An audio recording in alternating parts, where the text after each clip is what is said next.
emergency, call 387-2323. LA filing number 16-7969. WNXX, Jackson, KNXX, Donaldsonville, and WDGL HD2 Baton Rouge. This hour brought to you by Spencer Callahan Injury Lawyers, LA 21-12681. Offices in Baton Rouge.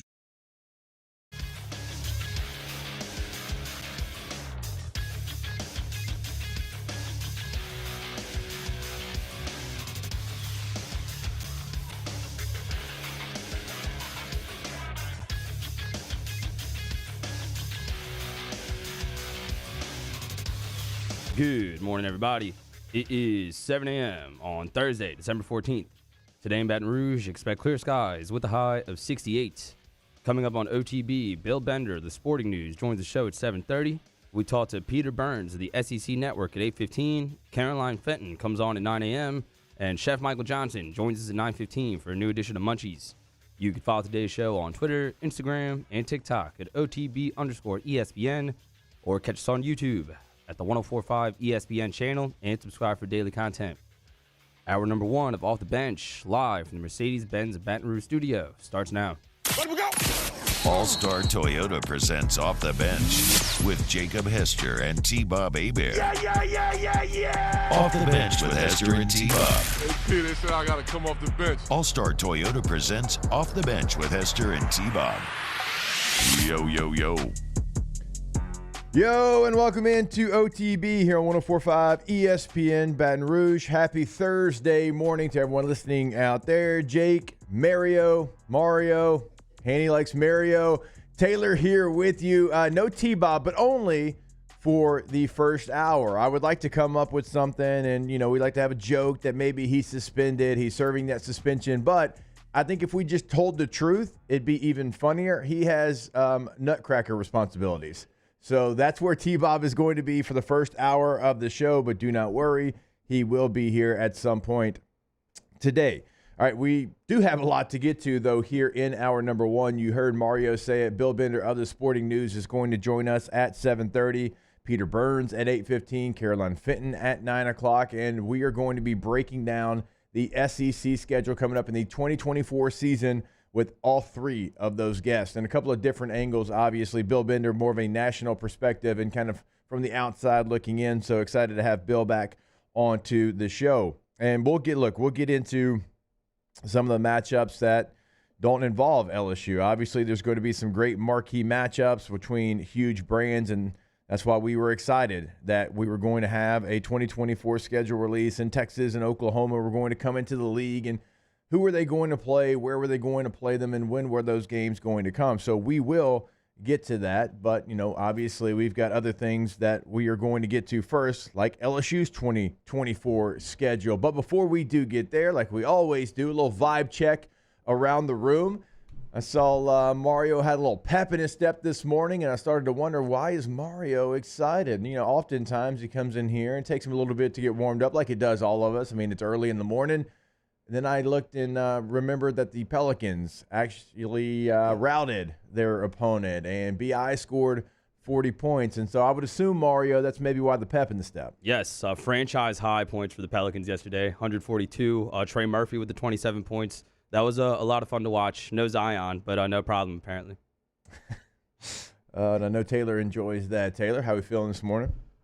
Doing good. A lot better than Zion Williamson, who decided not to play last night. Got to call a really fun high school basketball game last night, which I don't do very often. Enjoyed that. Having a good day. Last show of the week. Yes, it is. A little programming note.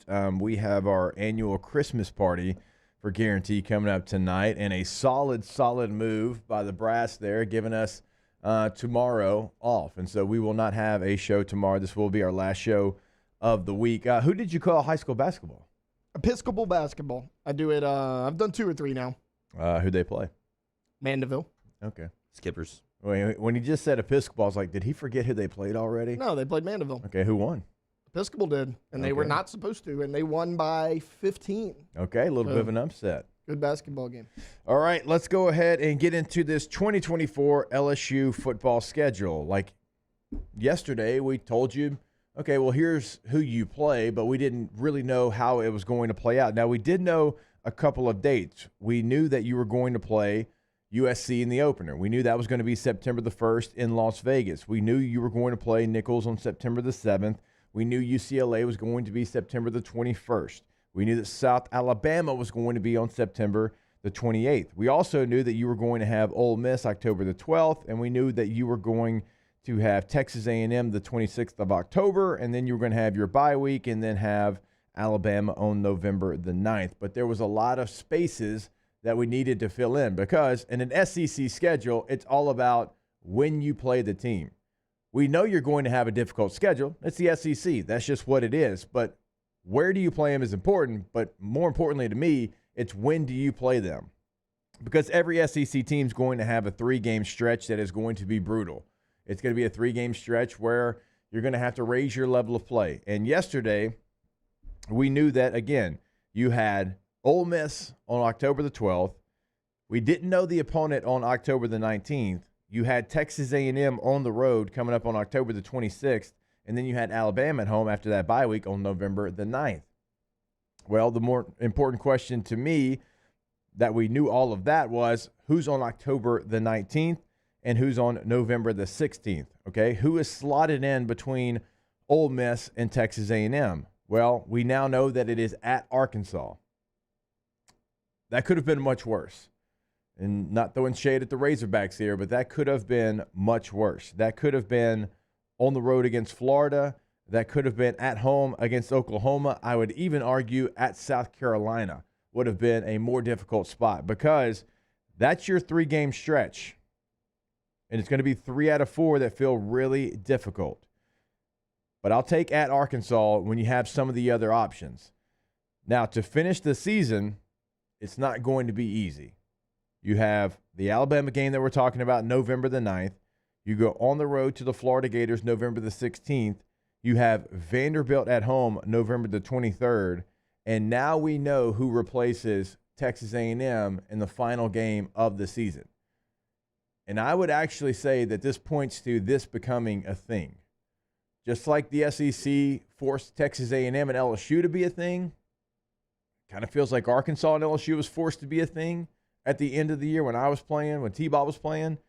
You now have Oklahoma November the 30th, one of the new members of the SEC, as the last game on your schedule. Now remember, Texas A&M leaves you to go play Texas, and they should. Well, if those teams are playing, who would be Oklahoma's rival? And maybe you look to a team like Arkansas. Well, Arkansas and Missouri, that one makes sense. They're bordering states. Okay, well, who else are we going to give Oklahoma to? There's nobody really close. Well, it's LSU. Because LSU's not going to have Ole Miss. Ole Miss is going to have the Egg Bowl against Mississippi State. It's not going to be Florida. I would love it to be Florida, last game of the year, and that become a thing. It's not going to be Florida because Florida has Florida State. And so we talk about this all the time. LSU doesn't have a rival. They don't have a rival that I can go up to Mario, who's LSU's rival. I can go up to Taylor, who's LSU's rival. I can go upstairs to Moscone, ask him who's LSU's rival. I can go across the hall to Brain, who's LSU's rival. You probably get at least 2 different answers, probably 3. LSU doesn't have that team. All right, during my time, I always consider it Florida. Right? If I ask my dad who is LSU's rival, he might say Ole Miss. If I would ask my granddad who's LSU's rival, he would have said Tulane. Right? They just don't have that built-in every single year. This is going to be our rival. Now, the Alabama game means a lot. The Florida game when I was playing meant a lot. It was like you basically felt like you were playing for a national championship berth in that game. So LSU, you can kind of mix and match a little bit. Again, A&M made sense, I guess, because it's a bordering state. You got rid of Arkansas. That never really had the juice that you were looking for. And now the SEC is placing Oklahoma there because Oklahoma didn't really have a rival because they play their rival Texas in the middle of the year in the Cotton Bowl. All right, well, there's no Bedlam. Oklahoma State's not here. Who does Oklahoma play? And I really actually like this.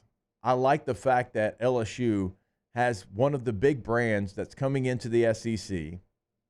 Again, a lot of people wanted to play Texas too. All right, you had the 2019 game. You go there, and then they don't have the return trip because of COVID in 2020. A lot of people thought maybe that. No. Texas needs to play Texas A&M. If they're in the same conference, that needs to happen. And so if you're looking for LSU to have an end-of-the-year rival, it's going to be a big brand. And I kind of like that. I like the fact that Oklahoma right now is going to be a game at the end of the year that you get to look forward to. Some people might want it to be a lesser opponent. Hunt's probably going to come in here today, and he is very vocal about it. He does not like probably to have to play Oklahoma at the end of the year. I love it. I think it gives LSU something that they can look forward to at the end of the year. Texas A&M had finally felt like it was a rival. It took a 7-overtime game that we had never seen before to make that feel anything. I'm talking about anything. Like before that, LSU just won every game and had no juice to it. And that game got a little bit. It got a little bit with the 7-overtime game. You obviously had, the Jimbo back and forth of he was going to be LSU's coach, then he's A&M's coach. And you had a couple of things. And you had the cups where they printed the score. And you had a couple of things that created some juice. But, again, they should be playing Texas. So I'll throw this one to you, Mario Taylor. Oklahoma coming to Tiger Stadium November the 30th. Now, we don't know that this is going to be the permanent end-of-the-year opponent moving forward. But I would actually bet that it's going to be. I think SEC placing Oklahoma here is not a mistake. I think they are going to make LSU-Oklahoma a rivalry that's played at the end of the year. I think that's more appropriate than LSU and A&M. Just a lot more cachet between both the programs. Great tradition. Played each other in the championship many moons ago. That could be a good, like you said. And in the playoff in 2019. Yeah, like you said, somewhat forced. But, as the years go, hopefully that can become an organic rivalry. I'm okay with that. That has potential for me to be better than Arkansas and A&M in that spot. I absolutely love this. When the schedule came out last night, I put on my phone. I'm like, who's the last game of the year? I'm like, I pretty much know who we're going to play. I want to see who the last game of the year is. When I saw it was Oklahoma, couldn't have been more excited. I love the big-time games. Arkansas was always better for me, at least in my opinion, than A&M. You used to play Arkansas the day after Thanksgiving. You played on that Friday. I really enjoyed that game. A&M felt way too forced for me. So many people wanted that to be a rivalry. I have been very vocal on this show when I fill in for Hunt that I think A&M is little brother. I think A&M is always going to be what they are now. You have a huge brand in Oklahoma, a team that's proven they can win, that's proven they can get into the playoff. I absolutely love this. I'm with you. I hope moving forward this is the last game of the year. A couple of things inside the Bayou Ford chat, and one of them's actually pretty funny. T-Bob is dancing live on WBRZ right now. Yeah, I told you he had Nutcracker responsibilities. Nookie says Hunt says he likes it. He predicted this a month ago. Good for Hunt. He has finally come around, Nook. He has finally come around. He always comes in here and wants to play directional school U every game, Hoot Palmer. So I appreciate you coming around and being excited for this game. Fawn says, if you Google who is LSU's rival, it lists Alabama, Arkansas, Auburn, Florida, Mississippi State, Ole Miss, Texas, 8-4, and Tulane. So everyone in the SEC and Tulane that you haven't played in about 10 years. There's no world where Mississippi State's a rival. LSU has won like 1 million out of 1,000,007 games against them. Yeah, they've played more than any other team. But Speaking of Mississippi State, I'm glad you brought that up. I read something last night. I believe it's the first time since around 1943 that you have not played Mississippi State. Yeah, I mean, it's the school that you've played the most. I want to say you've maybe played more than any other game in the SEC. I mean, something to that nature. So it does feel weird not having them on the schedule. But, yeah, no Mississippi State's probably one of the big keys here on this one. But, again, you don't have that rival. And so the SEC is going to, in 2025, you're going to see it change a little bit. And now, do they go from 8 conference games to 9 conference games? That's something that everybody's paying attention to.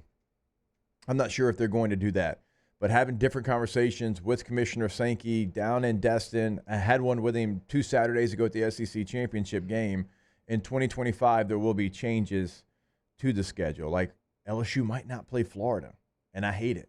I absolutely hate it. They might not play Florida. That's a game that's been played, I think, 53 or 54 straight years, and people probably don't realize that. They probably think it's something that became a thing in the 90s. No, they've played 54 straight times. And that's a game that might go away. Not saying it is, but they haven't committed to that being, because you played them as your cross-division rival. That's who you played out of the East every single year, and we're not guaranteed that game. So there will be changes. I don't know if you add that conference game, when you talk to some of the coaches that are in the middle portion, the lower end of the SEC, they're terrified to play a ninth conference game. They talk and they kind of point to 2020, the COVID year, we had an all SEC schedule, and their squad did not fare well in that. So I don't know if you get that done. There might be some pressure from TV execs to get it done, but until they actually pay for that ninth game, like Commissioner Sankey says all the time, you're not getting that game. You're not getting an extra game for free out of the SEC. And so there could be changes there. But again, I think this points to LSU and Oklahoma being an end-of-the-year rivalry situation. Well, that ninth game would help, too, because a lot of people are like, well, they're not technically a permanent opponent yet. You add that ninth game, Oklahoma, why not at the end of the year? Because I really don't know who else it would be. Again, we've laid out okay, yes, you can Google who is LSU's rival, and, Fonz did a great job of listing the teams here. But as he lists those teams, you go and you look at, okay, Alabama's one of those. Well, they play Auburn. Auburn's on here as well. They play Alabama. Arkansas now plays Missouri. That one makes a lot of sense. Who else would Missouri play? Florida plays Florida State. Mississippi State, Ole Miss, both considered rivals here on the Google search. Well, they play the Egg Bowl. Texas A&M, they're going to be playing Texas, and you're not going to play Tulane at the end of the year. So you have one option, and it just happens to be Oklahoma, and I actually think that does fit for LSU. So we'll continue to break it down. We'll have it throughout the first hour, certainly. We have Peter Burns at 8:15 to break it down from an SEC perspective. We have Bill Bender in about 15 minutes to break it down from a national perspective, and we'll have all that for you here on OTB. Off the Bench with Hester and T-Bob. ESPN Baton Rouge, New Orleans, Alexandria, and 1130 The Tiger. In times of need, get a full list of phone numbers, websites, and other important emergency information on the Demco Stormwatch page at 1045ESPN.com. There it is, the extra mile, on the border of expected and extraordinary for those willing to go further, like vans customized for work or play, with safety and tech to keep you connected. Supported by a 5-star sales, service, and finance team, and backed by the 1-star you know. So go the extra mile. It's never crowded, because so few have what it takes to go there. Mercedes-Benz Vans. Hey, it's Matt Moscona. For years, you've heard me tell you about Insurance Network of Louisiana, helping you find better coverage for less money. But it's not just for your home and auto. They also offer commercial property. So, retail stores, professional offices like doctors, dentists, attorneys, clothing boutiques. Insurance Network of Louisiana can find you better coverage for less money. They service the entire state of Louisiana, and they're local. So call today at 293-0450 or lainsurance.net. I've been doing business with Luba for 25 years. They're dependable, trustworthy. It's just the attention to detail with our clients. Our folks have years and years of experience. They're highly trained professionals. But many companies have that asset. What I'd like to think makes Luba a bit different is that we use those talents in a way that truly is dedicated to serving the needs of the folks who depend on us.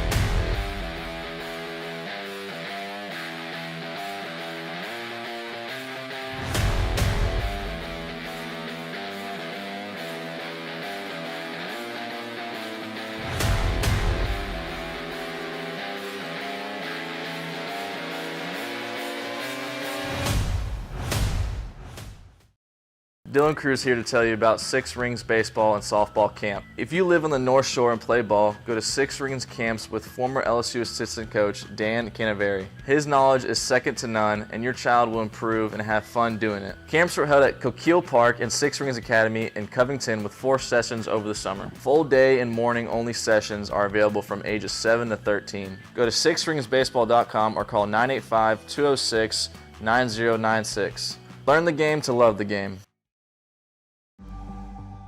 The interior of an Infiniti is thoughtfully designed to be all about you. And by you, we mean every version of you. Because there's luxury you can feel, and there's luxury that lets you feel. infinitely you. Experience luxury like never before with Infinity Premium Care, included with the 2023 QX80 at your local retailer.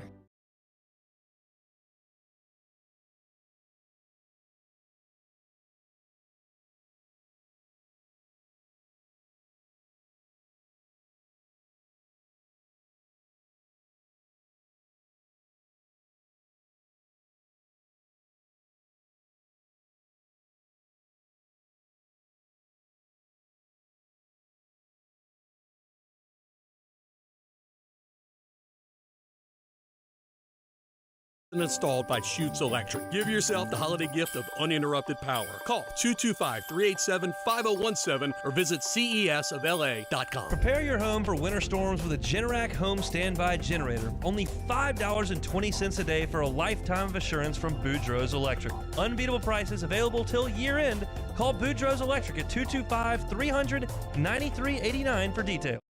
Join us for the Thursday edition of Live at Lunch from Jolie Pearl Oyster Bar and Town Square Pizza, downtown Baton Rouge. Dwayne Colucci will be with us, as well as Matt Humans and Paul Nolan. Live at Lunch, 11 a.m. weekdays on 104.5 ESPN Baton Rouge.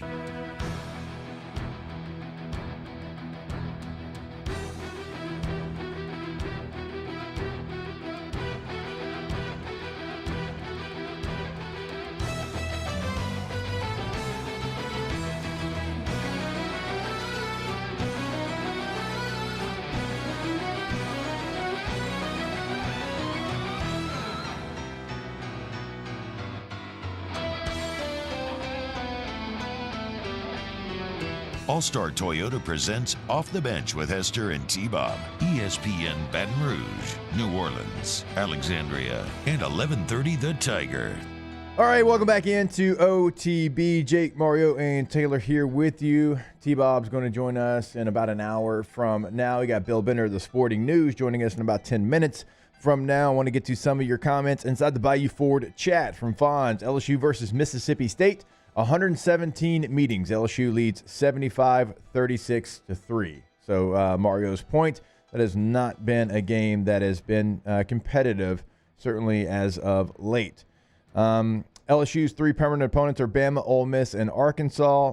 Remember, that is just rumored. That is not finalized. And again, this kind of points to Oklahoma potentially being somebody that you could play at the end of the year.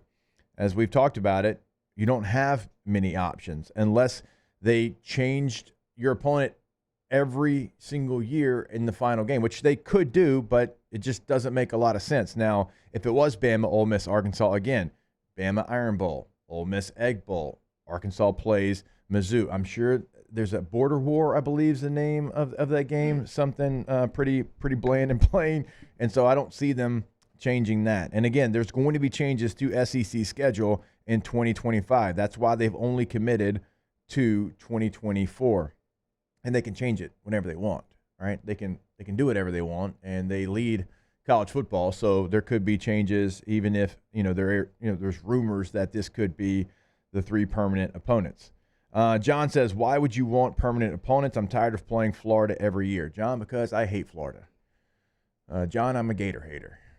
I respect players that played for Florida. Some of my best friends played at Florida. And this isn't like, I hate everybody that's ever played at Florida or went to Florida type situation, but I do not like them very much, okay?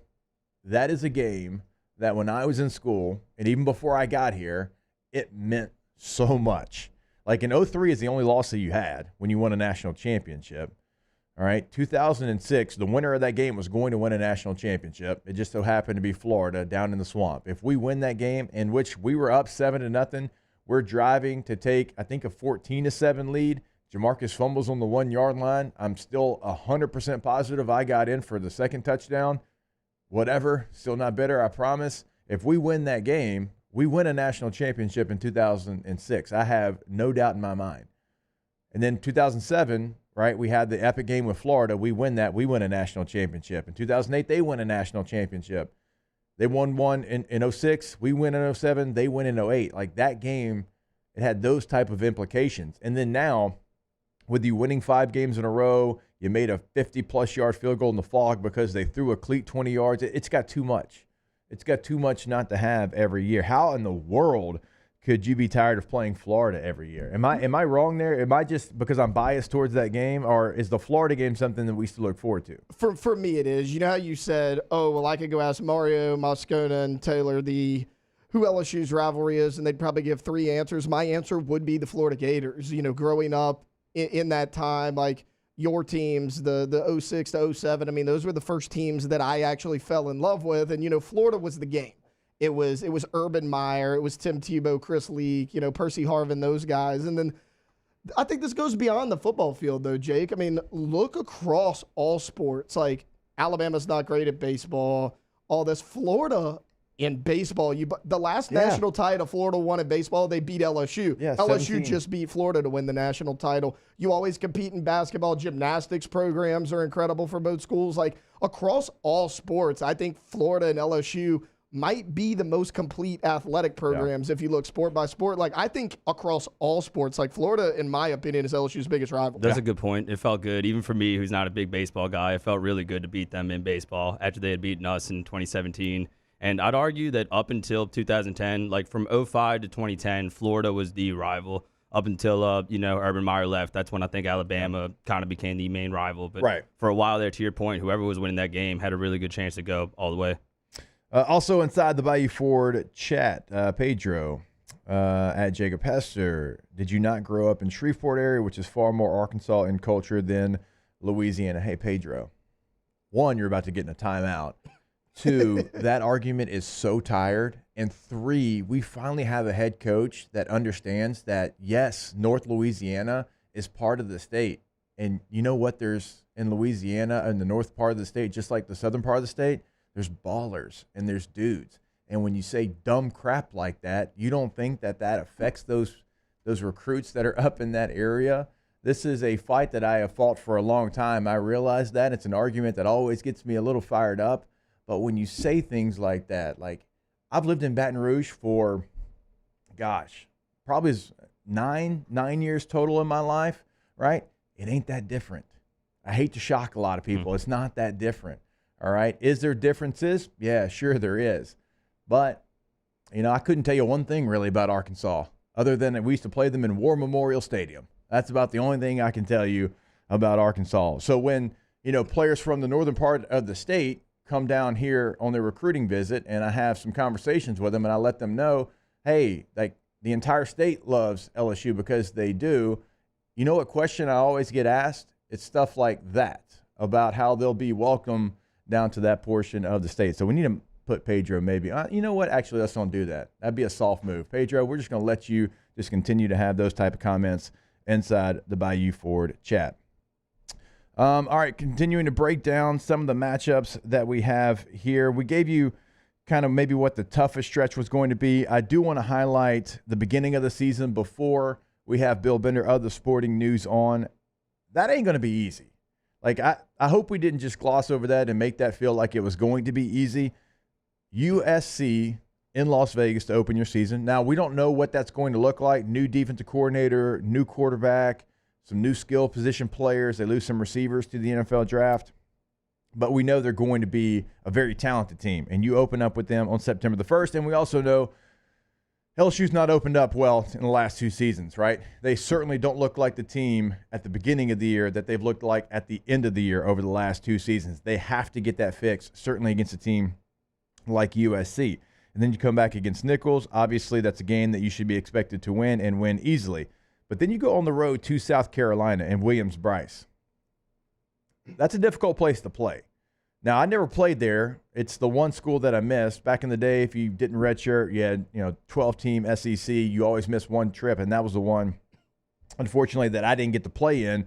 But we know what kind of environment that's going to be. They're actually doing some big things in the transfer portal. Rocket Sanders just commits to them from Arkansas, so that game's not going to be roll the helmets out there by any means. And then you come back home against UCLA and South Alabama. So the beginning of the season, it's got some juice to it as well.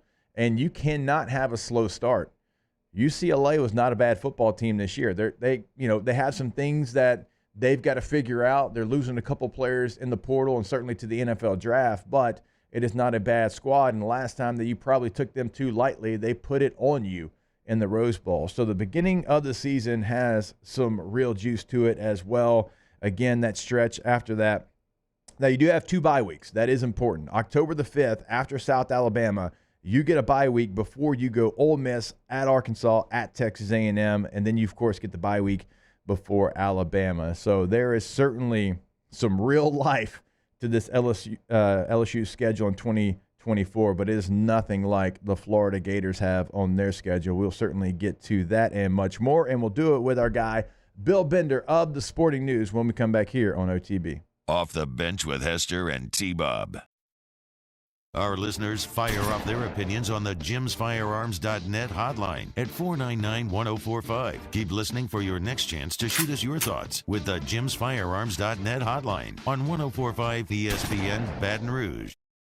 Bayou Ford is taking $15,000 off MSRP on new 23 Ford Expedition. $15,000 off new Ford Expedition. And all new Bayou Ford vehicles come with a 1 million mile warranty. The crew at Bayou Ford is going to do right by you. Yo, Jake here from my friends over at Community Steel Company located in Gonzales, Louisiana. The local place you can turn to for all of your metal building needs. Notice I said local, not Houston, not Dallas, not Atlanta, but right here in Gonzales. Visit them at their brand new state-of-the-art website at communitysteelco.com or pick up the phone and give them a call today to answer all of your questions on your metal buildings, roofing and sheet metal, and any other steel needs you or your business need at 225-647-2020. It was a humid day, barefoot children play, looking for that summer shade, time just slips away. Oh, Louisiana, some kind of hold on me, like cypress stumps, your roots are planted deep inside of me.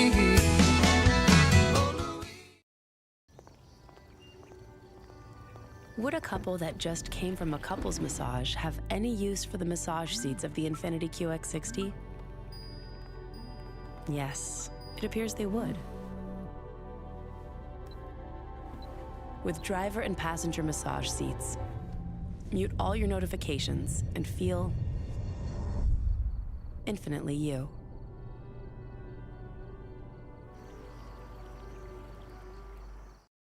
Electricity is all around us, and our families depend on it.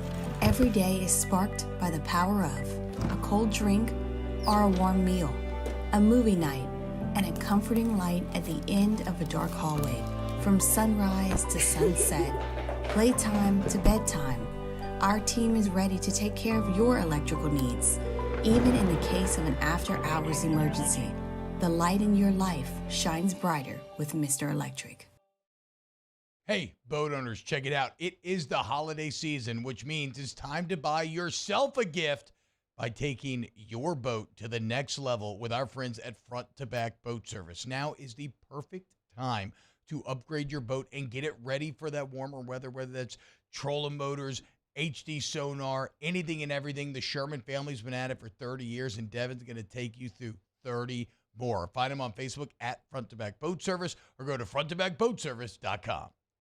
Follow us on Twitter at 1045ESPN to cast your vote in the Citizens Bank and Trust Poll of the Day. Vote daily inside Off the Bench, live at lunch on Palmer. And after further review, Citizens Bank and Trust brings you the Poll of the Day via Twitter at 1045ESPN.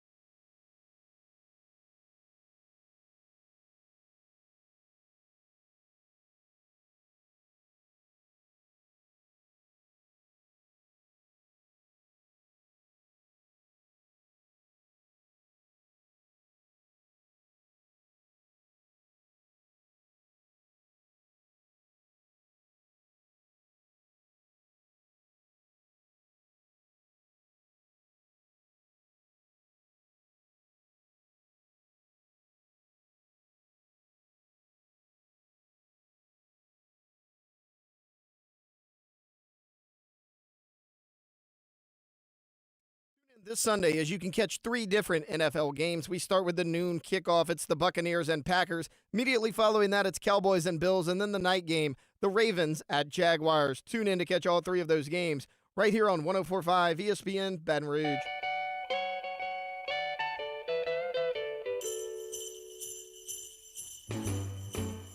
Jingle bell, jingle bell, jingle bell rock. Jingle bells swing and jingle bells ring. Snowing and blowing up All-Star Toyota presents Off the Bench with Hester and T-Bob. ESPN Baton Rouge, New Orleans, Alexandria, and 1130 The Tiger. All right, welcome back into OTB. It is always my pleasure to welcome on our next guest. It is my guy, Bill Bender of the Sporting News. You can give him a follow at BillBender92. Bill, hope you're doing well this morning. Thanks for jumping on. Oh, thanks for having me on, Jacob. Good to talk to you.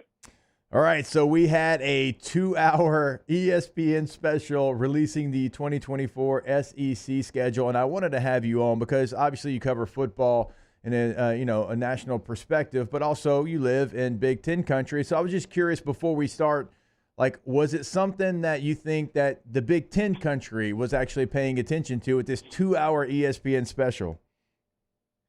To be honest, probably not, but difference in scheduling that 9 conference game versus 8 conference game debate, and then when you look at non-conference schedules in the SEC, I mean the big schools, Georgia's playing Clemson, Alabama's playing Wisconsin, LSU's stepping out and playing USC. It's not going to be easy, not with Texas and Oklahoma coming into the league. So I'm wondering. The thing I get told in Big Ten country is I don't know if anybody will go undefeated anymore, and I probably feel the same way about the SEC. Hey, Bill, you and I have talked about this before. Look, LSU playing 2 Big Ten teams next year, USC and UCLA. Yeah, I mean, that's a loaded – like I said, yeah, and who knew we were going to say that in 2024. But definitely a tough schedule. I mean, coming out right out of the gate with that Las Vegas game, playing UCLA at home. Thought what they did with Texas and Oklahoma was, they were going to trot them out and play them against the big brands. That was pretty predictable, but some brutal schedules out there. Florida in particular. I mean, I look at their schedule. I'm like, there's no off weeks for Billy Napier. I mean, we haven't gotten into Florida's schedule yet. I was actually saving that for when you came on. To our listeners, Florida has this is the last 5 games of their of the season here for them. They've got Georgia in Jacksonville. They've got at Texas, LSU, Ole Miss, at Florida State. And also, Bill, this is a make or break year for Billy Napier. It's always year number 3. You get 2 years to kind of figure it out. And in year number 1, you win 6 games. You lose a bowl game to Oregon State in bad fashion. And then you come back the next year, you win 5 games. And look, you got to 5 wins actually pretty quickly. And then you falter down the stretch there. I know Billy's doing big things in recruiting, and I know Billy's doing great things in the NIL space, and they're actually building buildings there in Gainesville. I do not have high hopes for the Florida Gators in 2024, and that's just the back end. We hadn't even gotten to they got to play Miami, A&M, at Tennessee, Kentucky. I'm not sure that they can do any better than they did this year. I mean, they've got a tough schedule within their state. They got to play Miami, UCF. That's not a gimme. And at Florida State. That is a positively brutal schedule, and that's a program that's looking to create momentum with Billy Napier, and they just couldn't do it this year. So, and then you combine that with some of the ongoings in the transfer portal, losing ETN. I just look at that last 5 games. I don't know where you find the win right now. I know things can change. Bill, one of the things that we were talking about right before you came on was the fact that LSU and Oklahoma are going to play each other on November the 30th during Rivalry weekend. And I know that the SEC is probably going to make some changes to their schedule in 2025. We don't know 100% the permanent opponents. There's been leaks, and there's been a lot of people maybe guessing what those are going to be. Now, we know Texas and Texas A&M are going to play each other the last game of the year, which that's the way that it should be. We know the Egg Bowl, the Iron Bowl, all these games. We assume Arkansas, Missouri, the border war there is going to be continued on in the future. Do you think that LSU and Oklahoma potentially could be the end-of-the-year game for both of those schools? Because it's really hard to find another opponent. If you're taking A&M away from LSU. Now, obviously, Oklahoma, they play Texas early in the year in the Cotton Bowl. They don't have Bedlam because Oklahoma State's not here. Is that something you could see maybe becoming a thing as LSU-Oklahoma at the end of the year? I think so. And I think it could develop into a really good rivalry. I mean, these are programs. They've been highly successful. They're in the same region in terms of recruiting, and it'll be big for that. And I think it's a step above LSU, Texas A&M, honestly. And when Oklahoma came to the league, I was wondering who they might try to pair them up as and try to create an organic rivalry. It's kind of like, this is a long time ago, but when Penn State came to the Big Ten, I knew they were going to become rivals with Ohio State. And it just was natural. And I think this could have some of that feel to it, especially if there are high stakes in the game.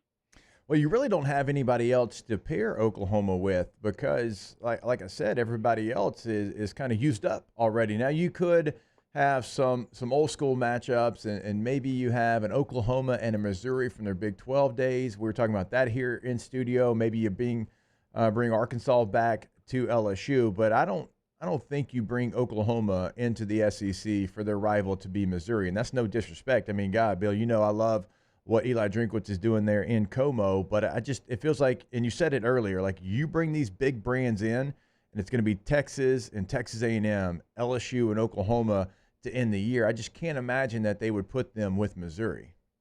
I thought it would be Oklahoma and Florida, but, earlier in the season, Florida and Florida State, obviously, that's not going to go well, or go away. But, yeah, I think it makes sense, and it's logical. And Oklahoma, again, we were talking about how they were going to show off their new brands. They certainly are getting quite a tour of the SEC. They're playing Alabama and LSU at the end of the season. They got Texas. They got Tennessee. I mean, those are fun games. I think the excitement when you bring in those two brands is going to be all these games where they're going around the SEC for the first time as SEC schools. Bill, when you look at some of maybe the top games that are going to be played in the SEC next year, we've talked about Texas at Texas A&M, Georgia at Alabama, something we usually have to wait until Atlanta or maybe even a national championship before we get. Georgia's going to be going to Austin to take on Texas. You mentioned Alabama at Oklahoma, November the 23rd. By the way, Oklahoma goes Alabama, LSU to finish their season. Which one of those games stands out to you? Maybe you'd rank number one in the games like early on. Obviously, things can change for the SEC in 2024. Well, I mean, Alabama, Georgia, it's always huge in the regular season, and we'll probably get it a little more often now. So I think that's going to be a really fun game. I mean, and then later in October, Georgia is going to be fun. They get Georgia goes to Texas, so I think that's a really fun game. And the Longhorns building the momentum. And by the way, if Quinn Ewers stays, Archie Manning will still be there. But if Quinn Ewers goes to the NFL, Manning adds another wrinkle to it. Obviously, his SEC family legacy is pretty high, and having him go around next year would be huge. They play Michigan early in the season, too. It's just an unbelievable schedule for the entire conference. Catching up with our guy, Bill Bender of the Sporting News. Again, at BillBender92 is that handle. Give him a follow there. Bill, as we're starting to look around at these games, you mentioned it now, Georgia at Alabama, like we're going to get that more often because you're getting rid of divisions. Now, I've said this about the Big Ten. I don't think anybody's more excited than Penn State to get rid of divisions, right? Penn State, all they've done is won double-digit games the last couple of years, but they're still third in their division because they play in the Big Ten East, and they've got the roadblocks known as Michigan and Ohio State. So when you look at the SEC, is there maybe a team or a couple of teams that you think could benefit from there not being divisions? Because, the East and the West and the SEC has kind of gone back and forth. I know when I was playing, like you had LSU certainly in the West, you had Florida and Tennessee at times in the East, and that thing changes. And now it's Alabama over in the West. It's certainly LSU still right there, and over in the East, like it's been Georgia now, and Florida's been down, and Tennessee's trying to make. So it's kind of gone back and forth. There hasn't been maybe as dominant of stretches as you've seen in other conferences. And so is there a team, though, that you think is really going to benefit from them not being divisions? Well, I mean, Mississippi State's not playing LSU or Alabama. Yeah. Kind of stinks because those are rivalries, right? They've played LSU forever, but at the same time, that might help them on the schedule a little bit. They do add Georgia, they do add Missouri, they do add Tennessee, but I think if you look at their early season schedule, it's a little more manageable as they build up toward that trip to Texas. It's the same in the Big Ten with Rutgers and Maryland, who no longer have to play Michigan, Ohio State, and Penn State every year. I mean, that was, if we're being honest about it, they were laying 0-3 before they even got started. And that's tough to get into bowl games when you do that.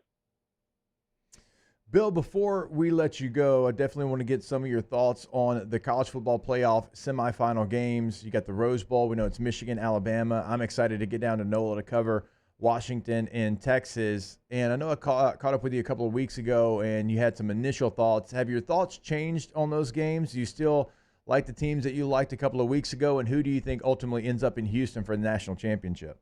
Well, I think Alabama beats Michigan in a really instant classic type game. You look at these All-American teams, there's a lot of guys on these All-American defenses from both schools. So that's going to be an old school kind of line of scrimmage game, and they'll be fun. Texas, Washington, the quarterbacks are going to be awesome. I picked Texas, but you talked about wavering. The more I think about Washington and those receivers and how they had all these guys come back in this buy-in moment, I could absolutely see the Huskies winning that game. That one will probably be close. I think we're not gonna have blowouts in the semifinals. I think they're both going to be close. Yeah, I think you're exactly right there, and I'm expecting a lot of offense down in New Orleans for that Sugar Bowl. Those two quarterbacks, the weapons they have on the outside. Can Texas have a running back step up? It's going to be one of the questions. Obviously, their guy goes down injured, out for the season. How much will Texas sell out to stop Penix and those receivers? Can Dylan Johnson take advantage of that, even though Texas' rush defense is so good? A lot of storylines here in the semifinals, and we'll catch up with you shortly between now and then. He is Bill Bender of the Sporting News at BillBender92. Bill, we appreciate it as always. Catch up with you soon. Hey, no problem. Thanks for having me, Jacob. All right, we will take a break here. When we come back, maybe dive into how many times LSU-Oklahoma have actually played each other, because it's probably not as many as you thought. I know I was a little surprised when I looked that number up. We can, dive into this Florida schedule, their last 5 games. Who did they make angry in the league office? T-Bob is maybe potentially going to be back from his nutcracker responsibilities. We'll have all that for you when we come back here on OTB. Off the Bench with Hester and T-Bob. All right, go to K2ZBlinds.com, K2ZBlinds.com, and boys, we have the screen installed.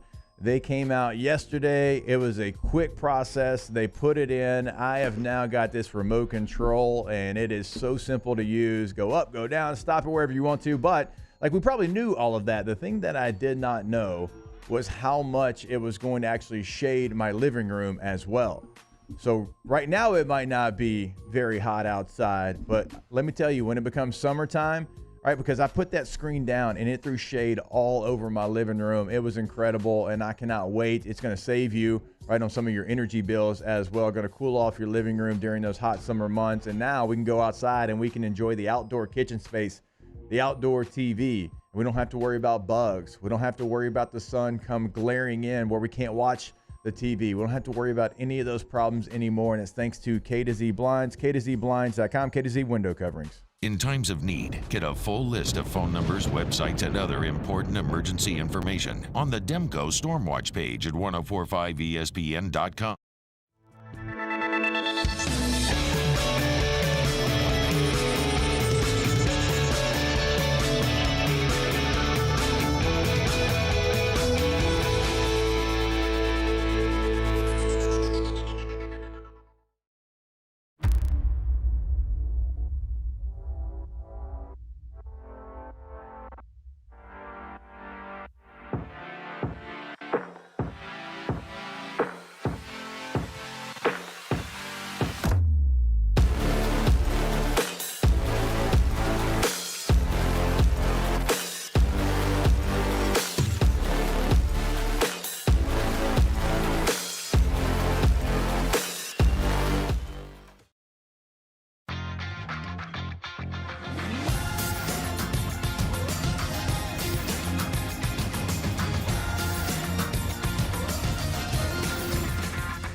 I've been doing business with Luba for 25 years.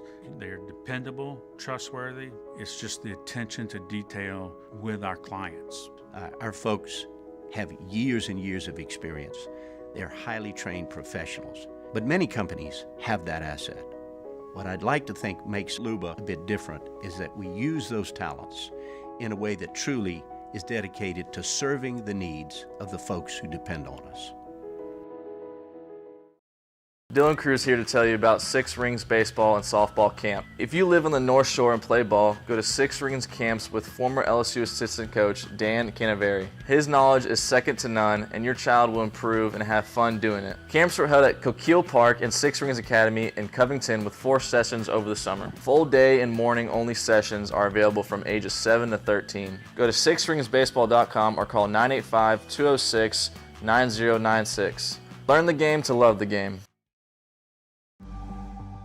The interior of an Infiniti is thoughtfully designed to be all about you. And by you, we mean every version of you. Because there's luxury you can feel, and there's luxury that lets you feel. Infinitely you.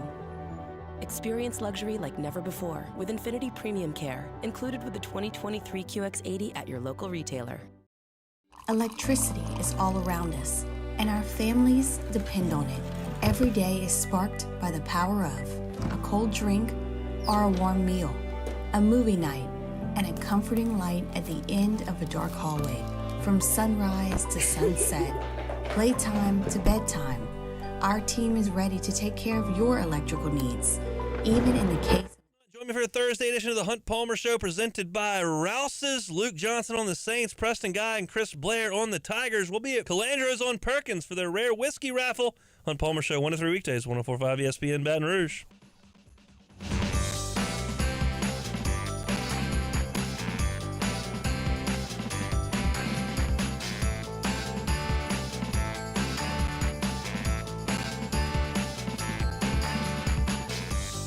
All-Star Toyota presents Off the Bench with Hester and T-Bob. ESPN Baton Rouge, New Orleans, Alexandria, and 1130 The Tiger.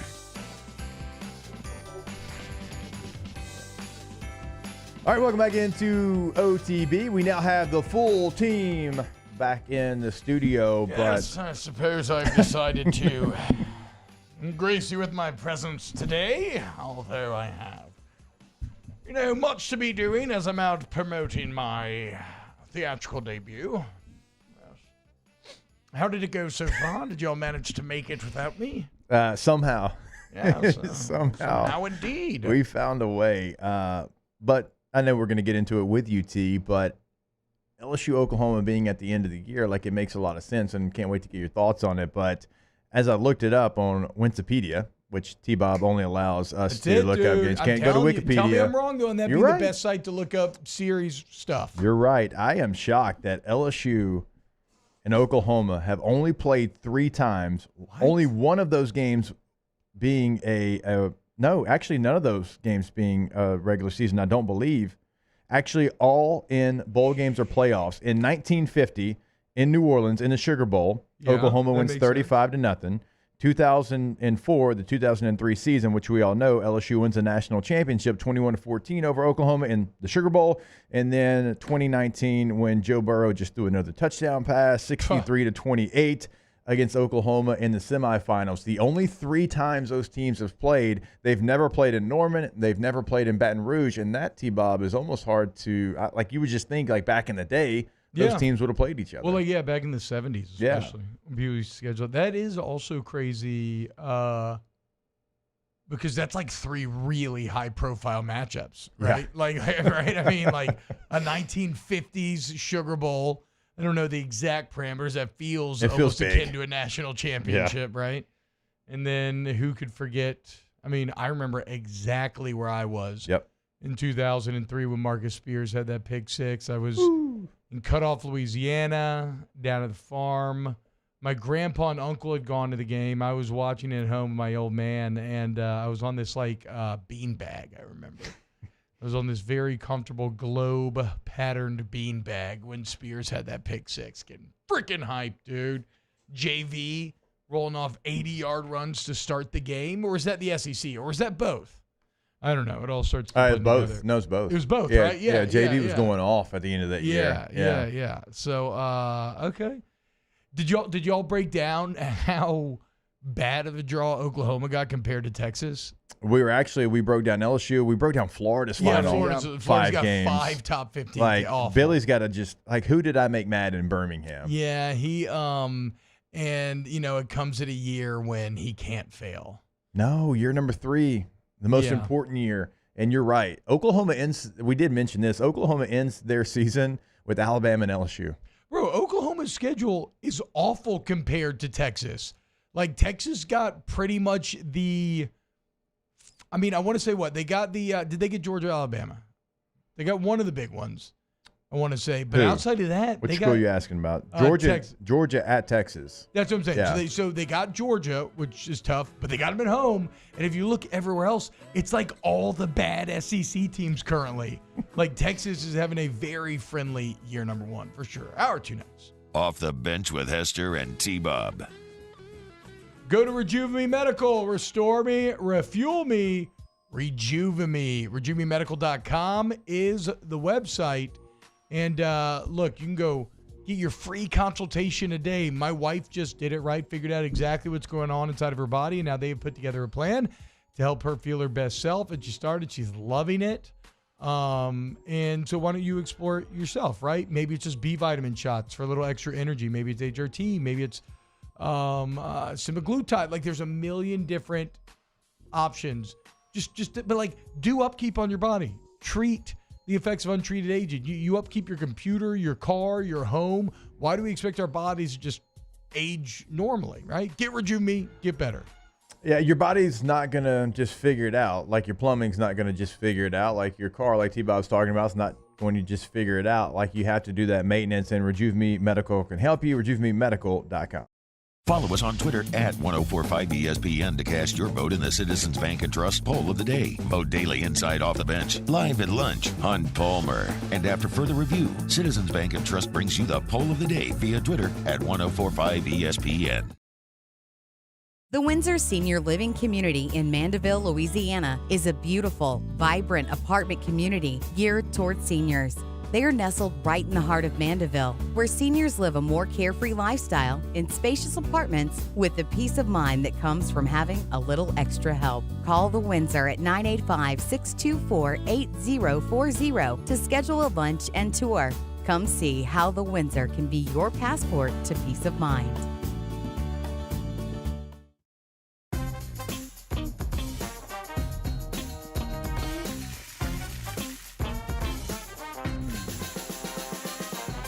The best kept secret in town is out. Discover Tallulah at the Renaissance Hotel on Bluebonnet.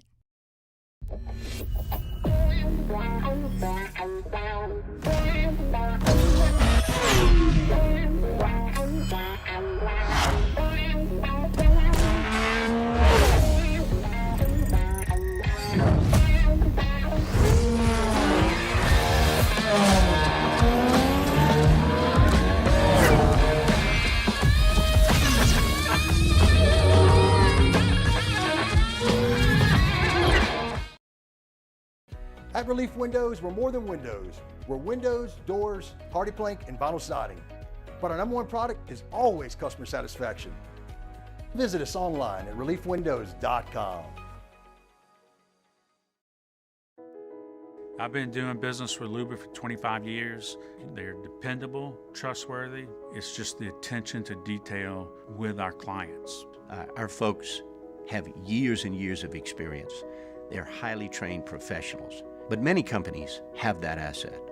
What I'd like to think makes Luba a bit different is that we use those talents in a way that truly is dedicated to serving the needs of the folks who depend on us.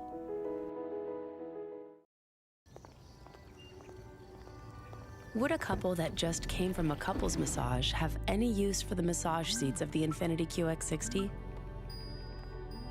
Yes, it appears they would. With driver and passenger massage seats, mute all your notifications and feel infinitely you.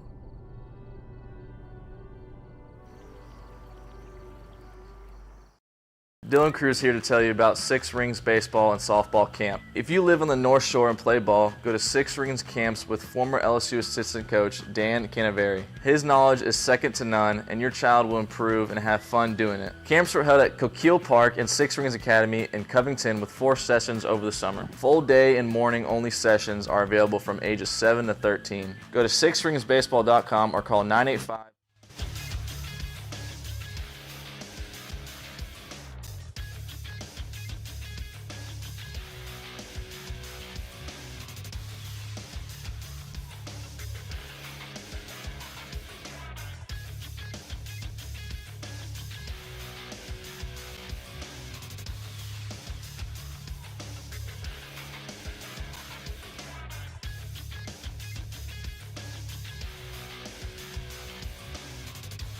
Good morning, everybody. It is 8 a.m. on Thursday, December 14th. Today in Baton Rouge, expect clear skies with a high of 68. Coming up on OTB, Caroline Fenton joins the show at 8:15. We have a new edition of Big Deal or No Big Deal at 9 a.m. And Chef Michael Johnson joins the show for a new edition of Munchies at 9:15. You can follow us on Twitter, Instagram, and TikTok at OTB_ESPN, or catch us on YouTube at the 1045 ESPN channel and subscribe for daily content. Hour number 2 of Off the Bench, live from the Mercedes-Benz at Baton Rouge studio, starts now. All-Star Toyota presents Off the Bench with Jacob Hester and T-Bob Hebert. Yeah. Off the Bench with Hester and T-Bob. Hey, P, they said I got to come off the bench. All-Star Toyota presents Off the Bench with Hester and T-Bob. Yo, yo, yo.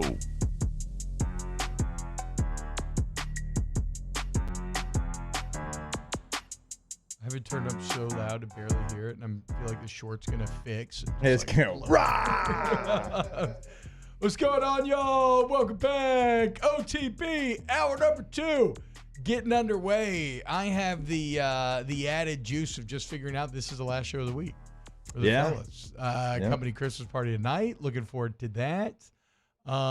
It's not going to be at Skull Axe Throwing this time around, but eventually it will be. As look, if you're doing some sort of corporate event, you're doing a boys' night, girls' night, whatever the case may be, you want Skull Axe Throwing, okay? Axes, food, beer, really, multiple styles of drinks. It's so much fun, y'all. And again, if you go to gcaxe.com, use the promo code EARLYBIRD, you get 20% off. gcaxe.com, promo code EARLYBIRD. Boys' night, girls' night, date night, corporate events. Like I said, great way to team build, have fun, something different. And if you've never thrown axes before, it's a bit like you hear golfers talk about this, right? Where the first time you hit one of those shots where it's really good and it feels nice and chunky and effortless off the club head and it lands somewhere good and you're like, oh my God, I want to do this every day of my life. That first axe that you just really thunk in there with the perfect timing, perfect placement, it gets you hooked. So go ahead, Skull Axe and shout out for bringing you this hour of OTB. Jake, I guess you could kind of take it away. I feel very I know. I feel very behind the 8 ball here. And on like a normal day, we wouldn't have, such, big news and, breaking news with the SEC schedule.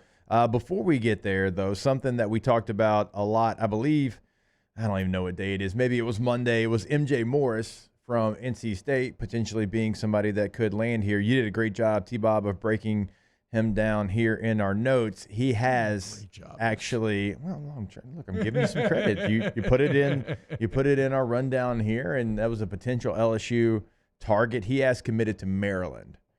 So that is one of the transfer quarterbacks. Yeah, they're, Tagovailoa is moving on, I think. I mean, he's been in college football for as long. I think he played against you. I think what you saw at Ole Miss last year, no, Talia did not play against me, but he has been in college football forever. But I think Ole Miss last year, right, where they somehow get Spencer Sanders to come in. Yeah. And even Walker Howard, kind of for that matter. That, to me, will be maybe the exception rather than the rule. Yeah. Like, more and more, I feel like if you're going to get a transfer quarterback, You're going to have to sell him on the idea that he probably will start. He'll still have to win the job, but he probably will start. And then your depth is going to have to come from the high school ranks. Yeah. That's how I project, and that's kind of what it feels like. Like even well, actually, I guess this is a bit different than that because he's maybe intimidated by Raiola, but you saw Kyle McCord's moving on from Nebraska. Yeah. After some flirtation. But yeah, so like if you go get a transfer guy, I think you're going to have to sell him on the idea that he would start. And then if he goes down, you'll probably have to rely on your backup quarterbacks. Like if you still have a Garrett Nussmeier or somebody in the program like that. Yeah, I think you're right. And you're going to have like your transfer that you bring in probably every single year. And then the guys that you recruited out of high school, and the guy that you bring in is probably going to have a chance to start. The high school guys are going to be depth pieces. And if you have an injury, I mean, it could alter your season drastically. Like if LSU, let's say LSU doesn't bring in a single soul and Garrett Nussmeier went down in game number 3. Yeah. It could completely change whatever you thought of LSU. But that's the thing, though. That's why you still have to focus on development at high school. Because, again, what is the sales pitch to getting somebody who is entering the portal because they want to play, right? Like they're leaving their original school 99% of the time because they're not playing. And so what are you going to sell them on here? Well, come not play here? Yeah. Like it's going to be more fun running 110s in the summer, whatever it is they do nowadays, and then not play? Like, no, that person wants to go play, even if it means going to you would have to get a Dante Moore situation out of UCLA where he's thinking about going to Oregon, where Dylan Gabriel's already committed because he's come out and said, I'm okay if I have to go somewhere where I sit for a year and learn under someone else if it is the right landing spot. And he started games against UCLA or for UCLA. Well, that's what's so funny about that entire situation. That's such a sign. Isn't that such a sign of like growth and maturity and kind of getting hit with the reality check of college football? Because remember, this is hard. Because he was committed to Oregon. Yeah. But then Bo Nix shows up. And he's like, well, screw this. I want to play immediately. I'm not going to ride the bench. Yeah. And then he goes and throws a few pick sixes, kind of sees, Utah teaches him what big college football is about. And now he's like, you know what? I could maybe use a little seasoning. You could use a little time to get ready. And that speaks that I'd be very excited on Dante Moore then. Because that feels like, okay, that's a guy who is now starting to get it. And when you combine his physical talent with that sort of intellectual maturity, he becomes a pretty exciting prospect. Yeah, that's certainly somebody. I mean, look, he obviously has multiple years left of eligibility. Now, like your high school recruiting, it's really going well as far as quarterbacks. Like you're going to bring in a top guy this year. You have a chance to bring in the top guy next year. And so you always have to kind of think about that in your thought process when it comes to bringing in guys at certain positions. Certainly the quarterback position, only one gets to play. And when you talk to these coaches, like they are skating that thin ice and that thin line of, I know I need to bring players in at this position, but if I bring this player in at that position, I'm losing my young guy. Yeah. My young guy's gone. He's going in the portal and he's going somewhere else because everybody wants to play now. And you can have conversations with these coaches and they'll tell you, like, unless it's a dire need in the portal, like they're trying to allow some of their young guys to develop because they know those young guys will leave, and then you're left every single year having to build through the portal. Some people want to do that. Some people have to do that. Like I think Ole Miss is going to be better if they build through the portal. They're never going to compete with the top dogs in the SEC in recruiting in high school, but they can in the portal. Yeah. And that's how they're going to build their roster. I mean, Missouri's 30th right now in high school recruiting. Top 10 team in the country playing in the Cotton Bowl against Ohio State. They're 30th. Washington's 31st in high school recruiting. And so, like, even programs like that are successful, they can't do it through high school recruiting alone. And that's with Missouri having the number 2 or 3 overall recruit, depending on what site you're looking at. And they still are 30th. Yeah. So they can't do it that way. They have to – they can – obviously, they're going to sign 25 guys or whatever number they want to get to the 85 because those rules – have changed, but they're going to have to bring in guys through the portal. Well, they're and calling. Don't get too married to my language choice here, right? But because calling Ole Miss and Mizzou middle class is not accurate, but they're not the biggest of brands, right? And a lot of times, if you're a big time blue chip prospect out of high school, you want to go to your Alabama, Georgia, maybe like Oregon's getting in there, USC, whatever the case may be, right? The LSU's definitely in that number as well, the big guys. But what you realize is maybe you get there and you're buried and you don't see a path to the field. And when you get humbled, all of a sudden maybe going to play for Fran at Syracuse starts to make more sense to you, or going to Ole Miss and just going to play makes more sense. And so, yeah, these schools, like, it's not the worst thing because they get a combination of maybe like proven group of 5 players who've already proven to be very good and deserve a shot. To say, like, Andy Staples said this yesterday, and I thought it was a pretty great point. If you're a great coach on the group of 5 level, you get bumped up and you basically get promoted. You get a chance at a bigger level. Okay, same thing should happen with the players. You're a great player at the group 5 level, great. Okay, now you get an opportunity to go to a bigger school. Or if you're Ole Miss, you get, like I said, one of those blue chip guys who's buried on a roster in Alabama. Or maybe you even get a smaller Power 5 guy that's like whatever. The point is, building through the portal is Actually, is it harder or easier than high school recruiting?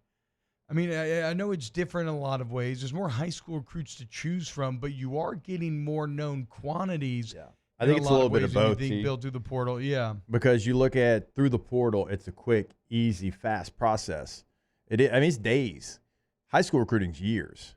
Those relationships are deep. I mean, think about how many coaches that coach for another school, and you had such a good relationship with them when you played them. Like, you went and had like a full conversation with that coach because like you had a relationship with them.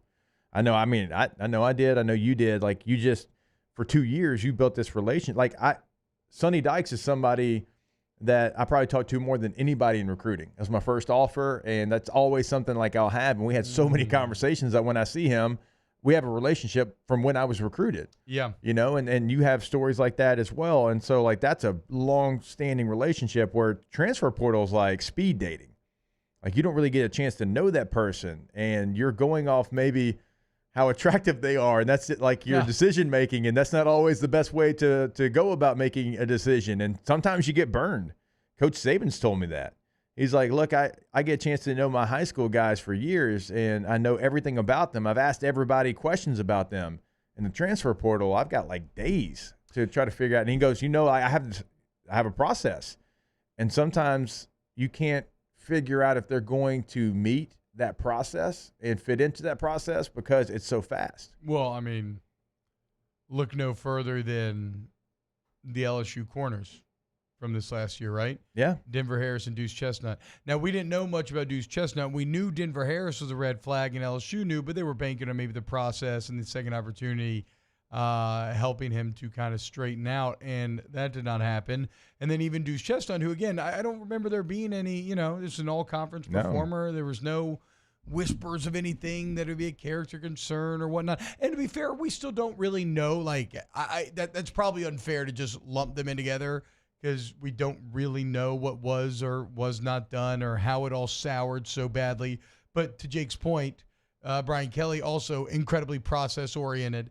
And while it really worked out in year one with Fouché, Bernard Converse, Mekhi Gardner, all those other guys, the complete opposite happened in year number 2, where the guys you brought in did not fit the process. And now, but now, like we just talked about, now you're kind of hesitant about bringing another DB in because you kind of like what you saw out of Toviano and Stamps, and you think maybe those guys can develop to be the corners you're looking for, and then if you can add through recruiting, you can add some depth there.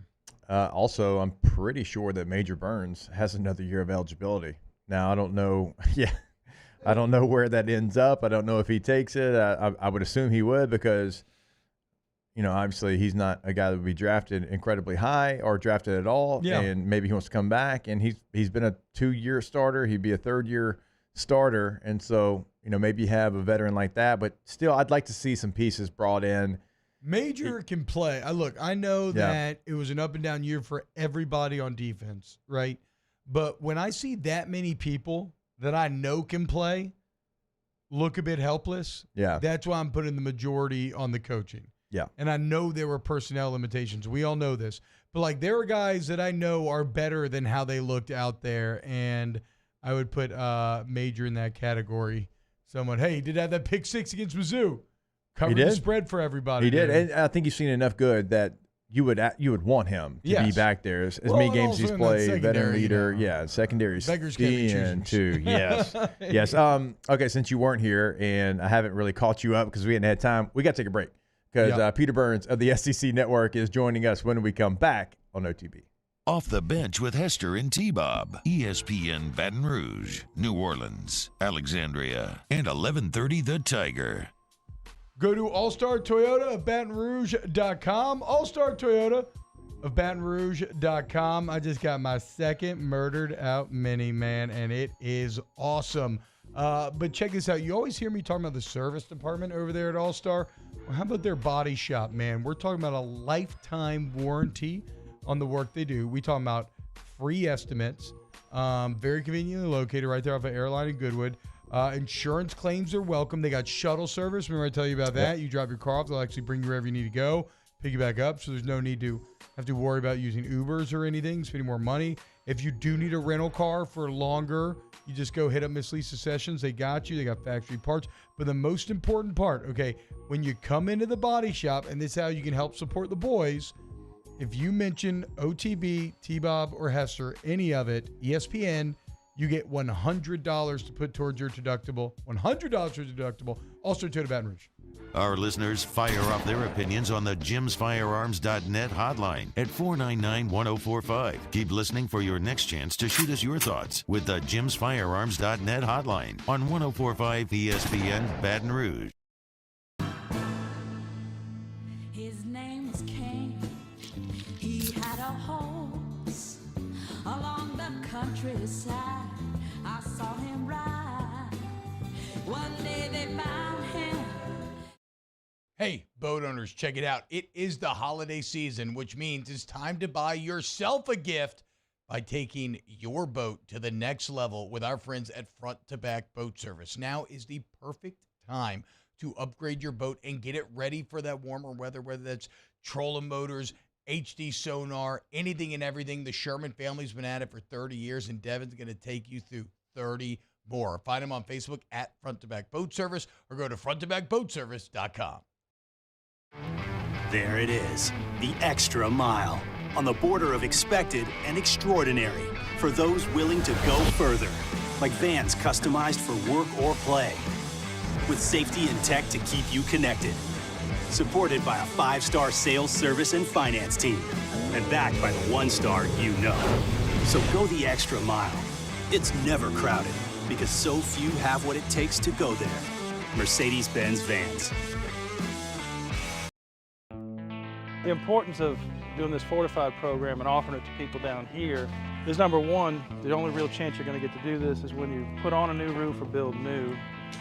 And through companies like HUDCO, who's kind of leading the way in this thing, it's going to offer the customers a huge advantage in the insurance market and the price of their insurance. You know, we're not looking to make a fortune off fortifying. We're trying to give you a better product than our competitor at the moment. I'm trying to do something that he can. I'm trying to give you something better. So a lot of these insurance shops, you're getting a re-roof, you're only paying your deductible. Let's sit down and talk about the fortified and let's see what it does to your insurance premium. You're getting a steal. Yeah. You're getting a brand new roof and a fortified certificate for your deductible, essentially. I think we're rocking and rolling.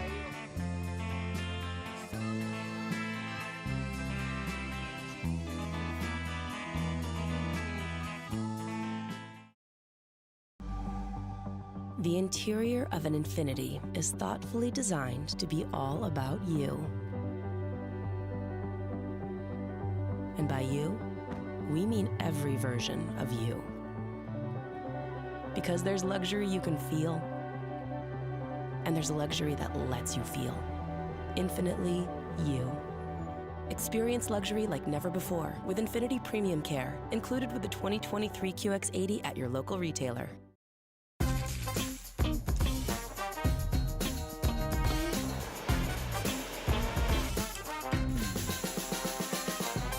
The best kept secret in town is Moscona inviting you to join us for Thursday's AFR, presented by the Aesthetic Medicine and Anti-Aging Clinics of Louisiana. We're reacting to the 2024 LSU football schedule. Mike Triplett joins us. It's Thursday's AFR, 3 to 6 104.5 ESPN Baton Rouge.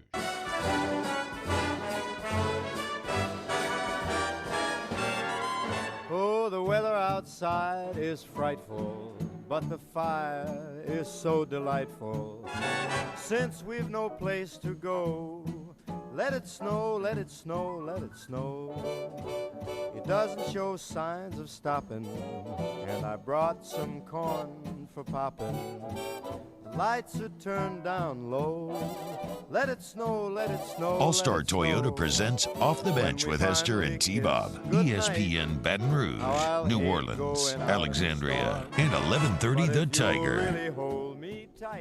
What's happening, y'all? Welcome back. OTB, hour number 2, September 14th. Hope everybody's having a wonderful Christmas. Do we have Peter right here? Yeah. Is he on the phone right now? Look at you. All right. Y'all take it away. I actually just realized then that these broken headphones are not going to work. This is a real radio professional show here. We have headphone issues, Peter Burns, but I can hear you, and I'm glad to hear you. How you doing, bud? I'm doing well. Have headphones ever worked in a studio? And this is not y'all's studio. Like, I was just up at Sirius XM this week in New York City, and like we had to take 30 minutes to go through every single one of the radio stations to find one working set of headphones. It never does. Yeah, I mean, blame the program director. I don't know what's going on here. I think it's the headphone jack. I'm not even sure it's the headphones, and so we'll try to get it done. But hey, I can hear you. Very excited to catch up with you, bud. Big news in the SEC. In 2024, we now know the schedule. And are you thinking about Chris Doering this morning like I am? Yeah, I mean, that was the first day. I'm like, when on the schedule is LSU Florida? And so, like, if it's Halloween, then we could do something crazy. If it's around Thanksgiving and it falls kind of in the same time, like that mid-November, I'm like, now all of a sudden we bring in the Pilgrims into play of dressing up. Like, we bring in the Gobble Gobble turkey that we had this year. So that was like the first day. I'm like, one, where does the Florida game reside? And two, who are we going to end up with? And then now I see Oklahoma, and I freaking love it, and I actually hate it as well too, as the end finale. Now what? How? So until we would reach a pod system, will that last game be rotating? Do you know how that works? I mean, I guess there's still a ton of changes up in the air because we'll probably go to 9 games whenever ESPN decides to. Yeah, I think it's going to change next year. But PB, like I would assume, like them putting LSU and Oklahoma there at the very end, when you start to look at everybody else and who they have, and games you can't go away, Iron Bowl, Egg Bowl, A&M, Texas, like you can't really place Oklahoma anywhere else, and it makes a lot of sense. These two huge brands. Yeah, you don't have – I mean, the thing is it almost kind of feels like, guys, where these programs are at, that it feels like a de facto playoff game. Good. Right before, like almost a play-in game to the college football playoff, because you think with LSU and the way that they're trending right now that you think that, all right, there's no real reason why they shouldn't be in contention for college football playoff. And even with Oklahoma, as tough as their schedule is coming in, like Venables is playing good, so or has this team trending a lot better than they did last year. So I look at this and I'm like, man, how many of these events, A&M in Texas, that feels like it's going to be a de facto playoff type opportunity for one of those games. And LSU Oklahoma is at it right there. And I mean, I will say this: you guys are 100% right that this is a one-off schedule. From what I understand, this was a one-off schedule. Yeah. They're still going to decide on whether they're going to do 8 games or 9 games, whether or not their television partner is going to pile in some more money. And it's the first year also, guys, of this 12-team playoffs. So you might as well be like, all right, let's see how this thing works. We don't have to rush in and create a 9-game schedule, because I looked at this thing, I'm like, who the hell has an easy schedule in 2024 now with adding Texas and Oklahoma to the mix? Yeah, I mean, there are no easy schedules. Also, I just love now, I don't know if everybody's schedule's like this, but looking at LSU's, I love that there's no cupcake after that. I mean, granted, you do get the friendly draw of Vandy there, right? But 4 SECs, like that's how a season should end. Late season cupcakes are anathema to football as a spectator. And the playoff angle makes sense, PB, because like look at how the NFL does it now. They schedule all those division games that are going to determine playoffs win at the end of the year, so that everybody's watching and everybody's locked in. Well, and that's what I was worried about as well, too, along with a lot of people. Because, listen, I think what makes college football great is that you're pregnant with fear on every single week because it could cost you, right? Like in the NFL, like you lose one week, you're like, all right, I mean, that sucks, but, we can still get everything going. and so that's why I always like the sanctity of the regular season. But I think what we're going to learn is that when all of a sudden LSU and Oklahoma are at the end of the schedule, you see some, even A&M and Texas, you're sitting there going, all right, there's a whole hell of a lot, not only a rivalry game, but there's a whole hell of a lot that's on in stake in the college football playoff. Plus, again, I would rather play LSU. I would rather have the LSU play Oklahoma, especially because of the success that we've had, as opposed to probably A&M or Arkansas or anybody else. Well, yeah, I mean, we've all suffered at the hands of Arkansas at various times randomly in the battle for the Golden Boot. How about this, though? Okay, so it is one of those funny things where, like, you look at Florida and you're like, my God, Billy Napier screwed. But, side note, all that means is Coach Prime will be there soon. But like there are no real easy schedules, right? Like you said, there are no real easy schedules. But Texas, in terms of just their SEC slate, now I know they have that Michigan game, which changes the math there a bit.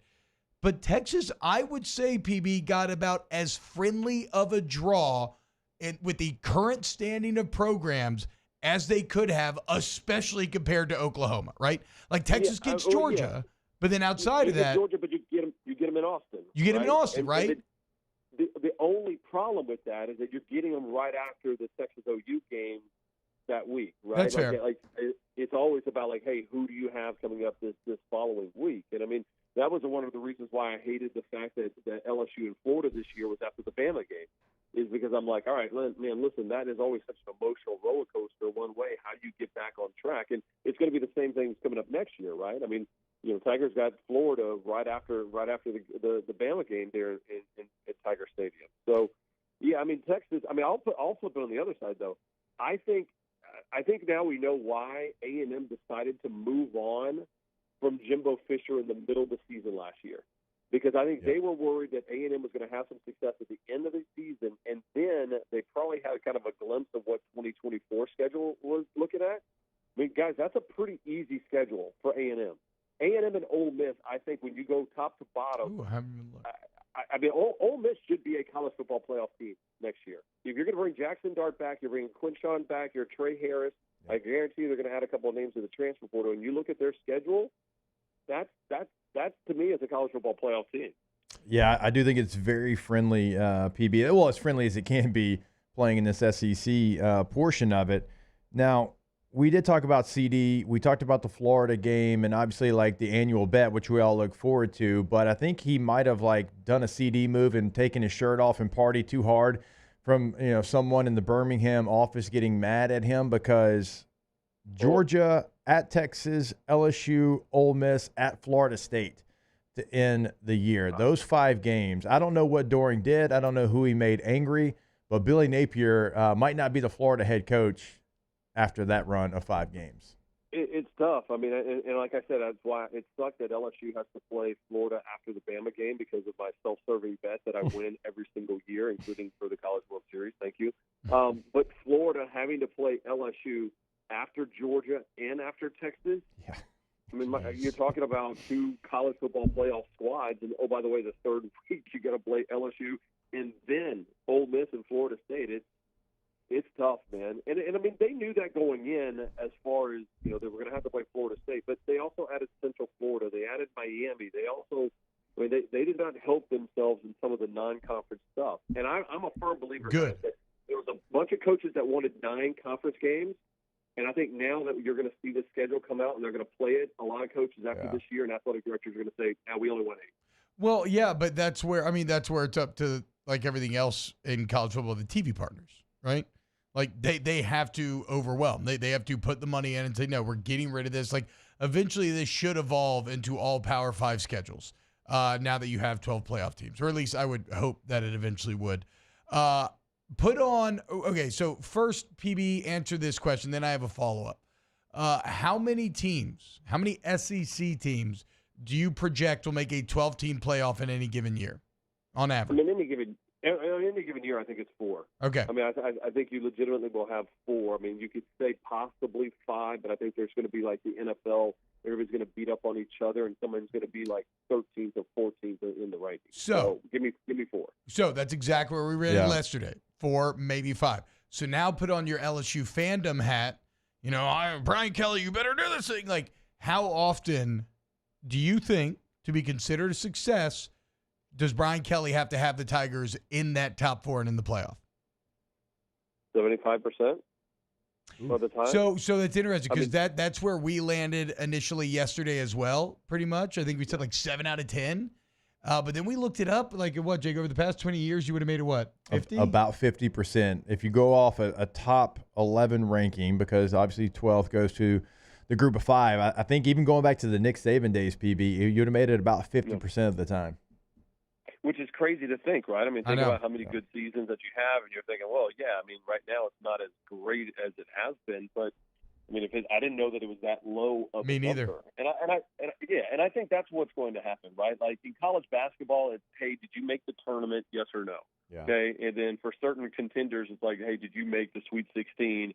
And then obviously for the national title contenders, it's Final Four or bust. But we haven't seen that a lot in this conference. But I think for LSU, it's going to be, you're going to look at a season and go thumbs up or thumbs down. Did you make the college football playoff? Yep. That's basically what, the par is going to be on the golf course for Brian Kelly, and I think they're aware of that, right? I mean they knew that too. Also going into Southern Cal and UCLA, those two great Big Ten rivalry games are going to be fantastic coming up. The LSU schedule. So, okay, I mean, like the LSU schedule, right? Like you said, a couple of Big Ten teams added to the mix along with Oklahoma, all this other stuff. 10 Power 5 games, right? Yeah. Again, good, great. Yes, that's what I want. I'm done in my older age with just knowing you're going to win a game going in. I want the fear in my stomach that reminds me I'm alive every single Saturday. But how much pressure is on BK here, PB? Because, like, we mentioned Billy Napier, and Brian Kelly's not going to be fired, obviously. We all know that contract, everything else. But year number 3 is when you are supposed to take the leap. And yet you just had one of the best offenses in college football history, and you lost 3 games with it. And now you're losing 2 first-round NFL wide receivers. You're losing a Heisman Trophy winning quarterback. It looks like you're potentially retaining the defensive coordinator, a la Alex Grinch, that was kind of the catalyst of your 3 losses. Like, it's a pretty risky year that will kind of make or break how we view these first 3 seasons of the Kelly era. Yeah, but I mean, I think that also is the importance, and how crazy that sounds, even saying it out loud, but the importance of Jaden Daniels winning the Heisman, right? Like, I mean, the fact that Jaden wins it is you're going to take a look at it and go, yes, they were explosively bad on defense, right? Like, just terrible on defense, but at least they won the Heisman, right? Like, what is the shining trophy that you're going to get that you can tell recruits, you can tell every kid in the transfer portal, come down to LSU, right? You're going to the biggest brand, the hottest brand in all of college sports right now. By the way, Denbrock's going to be running your offense for the foreseeable future. Like, that to me is it covers up any kind of warts. Now, if Daniels doesn't win the Heisman, last weekend, and you're talking about a couple of 9-3 seasons, and you're like, and if you don't make the college football playoff, you're like, hey, this is not why Brian Kelly's here. But I'm a firm believer that there will not be that much hatred towards it. If you went 8-4, it obviously would be disappointing, immensely disappointing. But I still think that it's a college football playoff berth is definitely within the cards for LSU next year. Yeah, I mean, that's going to be the expectation because BK's been talking about year number 3. You got to win the first game. I'm sick and tired of being 0-1. Thank you, dude. Especially of all people. Like 03, USC with their absolutely embarrassing part where they tried to claim a national championship. Like, get that the hell out of here. Like, I want them to absolutely just 52-17. Just want them to have to dismantle their program after that damn ball game. I'm just sad that Alex Grinch isn't still there, so we can't get Alex Grinch versus Matt House. Just a defensive masterclass. I think Matt House has even had way more success than Alex Grinch. Alex Grinch had some evidence on somebody. Yeah, I guess. I don't know. Yeah, I suppose. LSU was 35th. And you guys, last you guys have talked about it a lot and about the Matt House situation too. But I don't think a lot of the listeners know. You guys know it maybe to a certain extent about how much stuff was going on behind the scenes, and that a lot of people will never know about LSU football this year, especially on the defensive side. and I'm not just talking about the tragic circumstance with Greg Butch, but so much going on that I am on the point of like, hey, listen, I want to see Matt House with the guys that he wants, with a lot more calm waters around that football program from top to bottom to see what he can do coming up next year. But like this is, you know how this year for Lincoln Riley basically ruined both years at USC for Lincoln, right? Like now we're looking and now we're all questioning like, wait, how good is USC even, right? Right. If you retain Matt House and the defense is awful again next year, like that's really bad, no? Because like that's the thing about the Heisman. People are pumped about the Heisman, but I have noticed this odd almost rubber band effect where somebody gets really excited about the Heisman and then a second later they start grumbling about wasted opportunity. Buddy, in 15 years from now, when I think of the Heisman, I'll think of Joe Burrow winning the Heisman. Yeah. When I think in 15 years from now that when Jane Daniels won the Heisman, you know what my first thought is going to be? How bad this defense was. That was the year that we had the world's worst defense in the history of college football. I mean, like, but BK, listen, BK knew that he had to make a change with Polian a couple years ago or 2 years ago when the special teams was atrocious. He made that move. It got fixed. I trust Brian Kelly. Like I've gotten to the point where he's the CEO of a program, and I have not seen anything at this point that says when you're going to make a change, it doesn't work, or when you don't make a change, it doesn't work. So I'm going to give him the benefit of the doubt until he crosses it. Well, yeah, and he's like the winningest ex college football coach, right? So I would definitely say that he has that resume to say, hey, guys, just, be patient, trust me. But we're all illogical college football fans. PB, thank you so much, man. And you have a wunderbar morning. Love you, boys.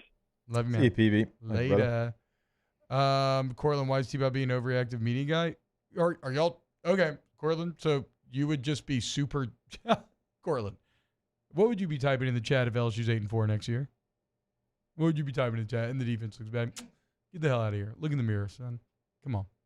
Pick it up. Take a lap. Come back after the break. I will I will say, like, Matt House is not Alex Grinch. Matt, like, last year was awful. There's no way to defend what last year was, but at least, like, we always talk about having something to fall back on when we have these conversations. Like, you didn't really have that with Alex Grinch. And we had that conversation with him. At least with Matt House 2 years ago, you were 35th in total defense. And so there's something in his days at Kentucky. And so it's not as bad as that situation. Does it have to get 35 miles down the road better? Absolutely, it does. That's what I'm saying. No, I don't mean that he is Alex Grinch resume-wise. Just the year one, like this year going into next year is very reminiscent of Alex Grinch from year one going into year Heisman Trophy quarterback. Yeah, the defense was the reason you didn't win. Yeah. No, certainly a lot of parallels. All right, when we get back, more OTB. Off the Bench with Hester and T-Bob. CentralPlumbing.org, 925-8552, CentralPlumbing.org. You got your pipes all clogged up, messed up, water squirting out of somewhere. Well, if you're like Taylor and you don't know how to fix anything because you're just not handy at all and you have no life skills whatsoever, you call Central Plumbing, 925-8552, 925-8552, or go to centralplumbing.org and take advantage of being licensed, bought, insured, the great warranty coverage, the flat rate pricing. It's all there for you, centralplumbing.org. I thought they disowned you if you couldn't do those things in Livingston Parish, but I guess not. And so Taylor's got to pick up the phone, and he's got to give Central Plumbing a call, 225-925-8552. You know, if you're from Livingston Parish, by the way, and you're not Taylor, you actually can go into the shop, and if you can do some of those repairs, you can pick up the parts at their shop, but Taylor can't do that. So he's got to pick up the phone. He's got to call them, or he's got to go to the website, centralplumbing.org, centralplumbing.org, 225-925-8552. In times of need, get a full list of phone numbers, websites, and other important emergency information on the Demco Stormwatch page at 1045ESPN.com.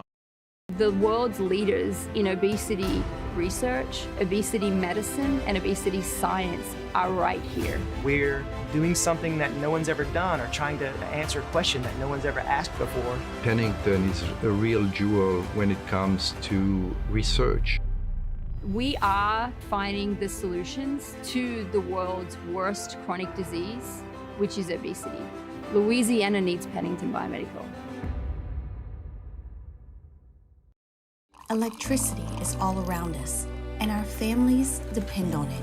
Every day is sparked by the power of a cold drink or a warm meal, a movie night, and a comforting light at the end of a dark hallway.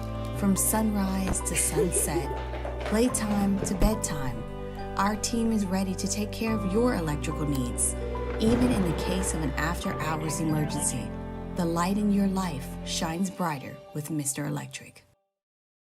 Hey, boat owners, check it out. It is the holiday season, which means it's time to buy yourself a gift by taking your boat to the next level with our friends at Front to Back Boat Service. Now is the perfect time to upgrade your boat and get it ready for that warmer weather, whether that's trolling motors, HD sonar, anything and everything. The Sherman family's been at it for 30 years, and Devin's going to take you through 30 more. Find them on Facebook at Front to Back Boat Service or go to fronttobackboatservice.com.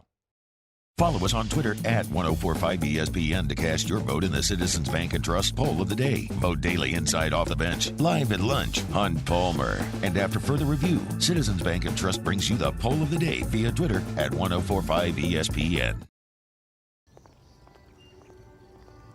Would a couple that just came from a couples massage have any use for the massage seats of the Infiniti QX60? Yes, it appears they would. With driver and passenger massage seats, mute all your notifications and feel infinitely you.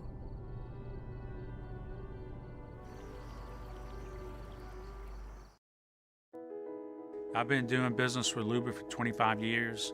They're dependable, trustworthy. It's just the attention to detail with our clients. Our folks have years and years of experience. They're highly trained professionals, but many companies have that asset.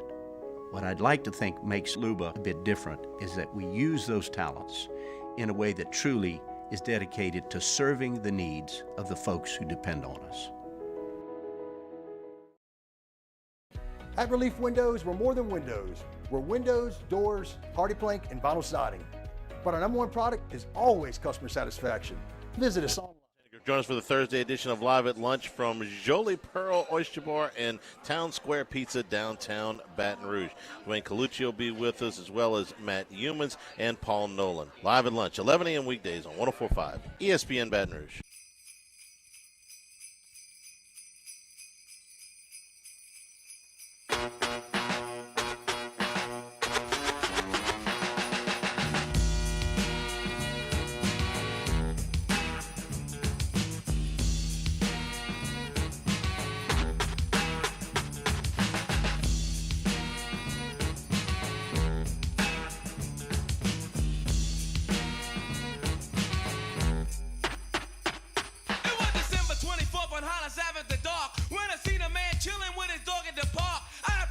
All-Star Toyota presents Off the Bench with Hester and T-Bob. ESPN Baton Rouge, New Orleans, Alexandria, and 1130 The Tiger. This reminds me of The Night Before, a very good, underrated adult comedy Christmas movie you should check out if you've never seen it before. Seth Rogen vehicle. Corlin Jacob says, T-Bob should let it play out before talking about Grinch. Again, guys, don't get so... it's impossible to deny the parallels between Grinch and Riley from last year to this year and what Kelly and House will be going through from this year to next year. It's impossible to ignore. Like, what are you talking about? Yeah, if you go only in those years. Yeah, that's what I'm saying. Right. And that's all I'm talking about. That's all I'm talking about. Losing a Heisman winner, a year where you're going to expect it to be better. Like, it's all right there, dude. And again, PB raised good points. Like, I would bet on I still trust Brian Kelly as well. The only thing I don't trust, and again, another thing that PB hit on, is you got to win game one. Like, I need y'all to figure out, and maybe it's just because you got so many new faces constantly, everything else. I just need y'all to figure out what's going wrong in the process. What's going wrong in the evaluation process coming out of camp, where even our own Taylor Sharp seems to have a better grasp of what we're being, like, sold. Because when Taylor was in here telling me things about Mason Smith and what other elements were there? I mean, there were other ones, whatever. Taylor had like 3 or 4 takes from going to practice every day. There was. And I was just like, I That cannot be right. Like, I do not think you're right. And then pretty much every single one came true. Well, the issue that I had, look, you can have misses, but like the coaching staff went to the media and just flat out lied. Because either they flat out lied or they didn't know their team at all. And like, because what were they saying? Well, he did say after game one, he's like, this team ain't the team I thought they were. Yeah. But you could see it after one practice, guys. It was very obvious. And they were like, well, our offensive line's good, but this is the best defensive line they're going against all year long. We came back in day one. I'm like, guys, the D-line's awful. Like, they're so bad. I was like, Mason Smith's standing straight up. He's not as healthy as they're saying he is. And none of this. And then, I mean, they were like, oh, nope, Mason Smith's going to be fine. Like, you guys are reading too much into it. Like, he's going to be an All-American type player. He struggled all year long. Like, that was the biggest issue I had. I was like, it was so obvious. It's like either they didn't see it, which is really concerning, or they just flat out lied to the media. It's lying is, you also don't want to sit there and crap on your guys. When you did get a peek behind the curtain. Now, I do think they thought they were better than they were, but when you got a peek behind the curtain was that coach's show where he said, what did he say? He said something along the lines of, we're pretty young. And he's like, but we're still going to beat him. Because remember that everybody ran with it and was like, he said they were going to beat Florida State or whatever.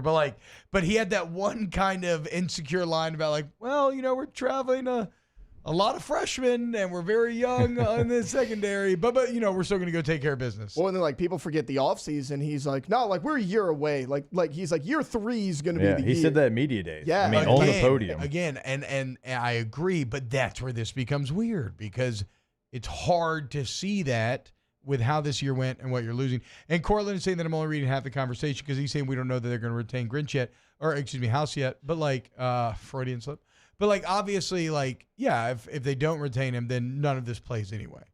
So I hold that to be kind of, inherently understood to the conversation.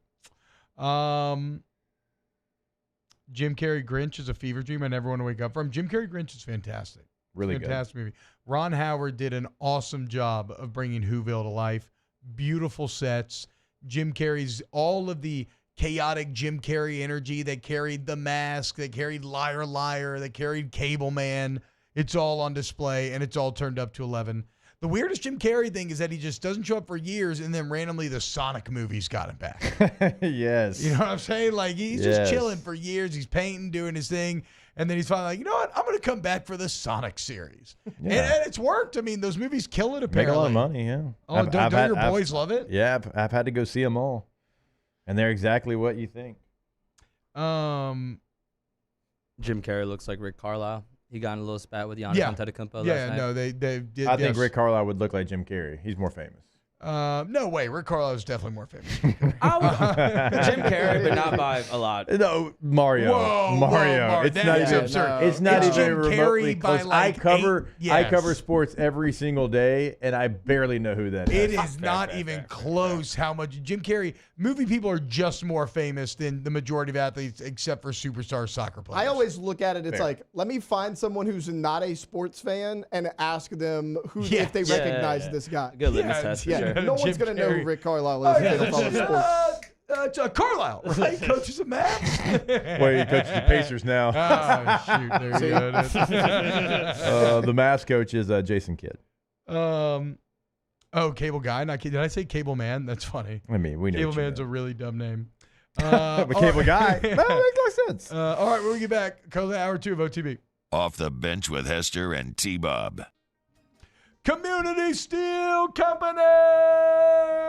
For all your steel needs to end the year and going into the new year, you want to go check out Community Steel Company in Gonzales, Louisiana. You go to their brand new website, communitysteelco.com. It's got an excellent new redesign.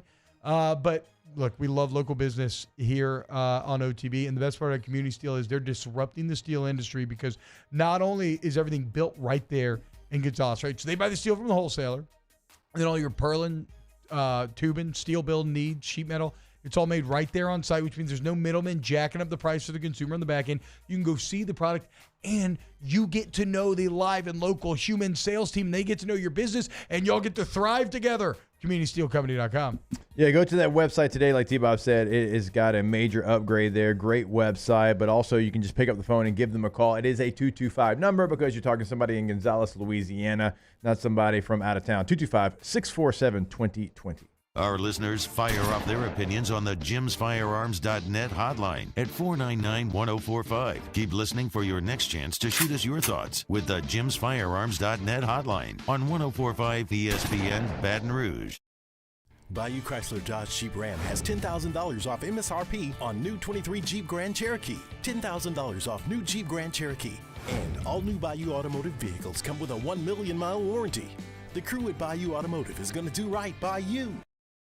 Gulf Coast Bank and Trust is giving our customers the power to bank anywhere, anytime during this challenging event. And we're right there with you. Our mobile banking app is a smart way to manage your money and time. Gulf Coast Bank and Trust, the bank that cares about you.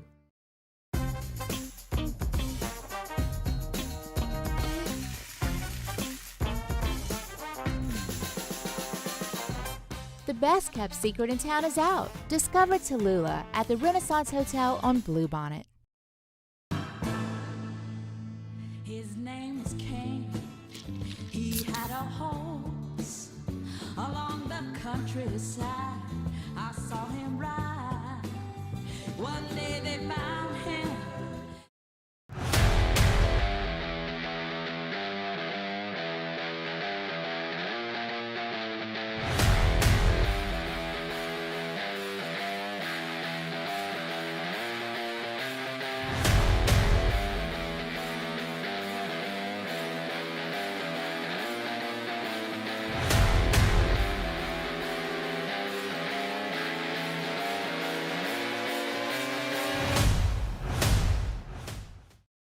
Dylan Cruz here to tell you about Six Rings Baseball and Softball Camp. If you live on the North Shore and play ball, go to Six Rings Camps with former LSU assistant coach Dan Canaveri. His knowledge is second to none, and your child will improve and have fun doing it. Camps were held at Coquille Park and Six Rings Academy in Covington with 4 sessions over the summer. Full day and morning only sessions are available from ages 7 to 13. Go to sixringsbaseball.com or call 985-206-9096. Learn the game to love the game. Electricity is all around us, and our families depend on it. Every day is sparked by the power of a cold drink or a warm meal, a movie night, and a comforting light at the end of a dark hallway. From sunrise to sunset, playtime to bedtime, our team is ready to take care of your electrical needs. Even in the case of an after-hours emergency, the light in your life shines brighter with Mr. Electric. The interior of an Infiniti is thoughtfully designed to be all about you. And by you, we mean every version of you. Because there's luxury you can feel, and there's luxury that lets you feel. Infinitely you. Experience luxury. This Sunday, as you can catch 3 different NFL games. We start with the noon kickoff. It's the Buccaneers and Packers. Immediately following that, it's Cowboys and Bills. And then the night game, the Ravens at Jaguars. Tune in to catch all 3 of those games right here on 104.5 ESPN Baton Rouge.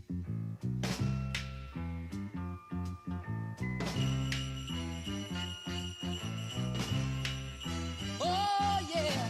Candles burning low.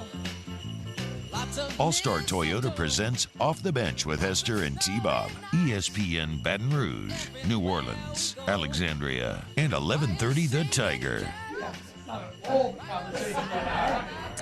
All right, T-Bob, I did a little research during the break because, like we said, sometimes you don't have something to fall back on. We're talking Matt House, Alex Grinch.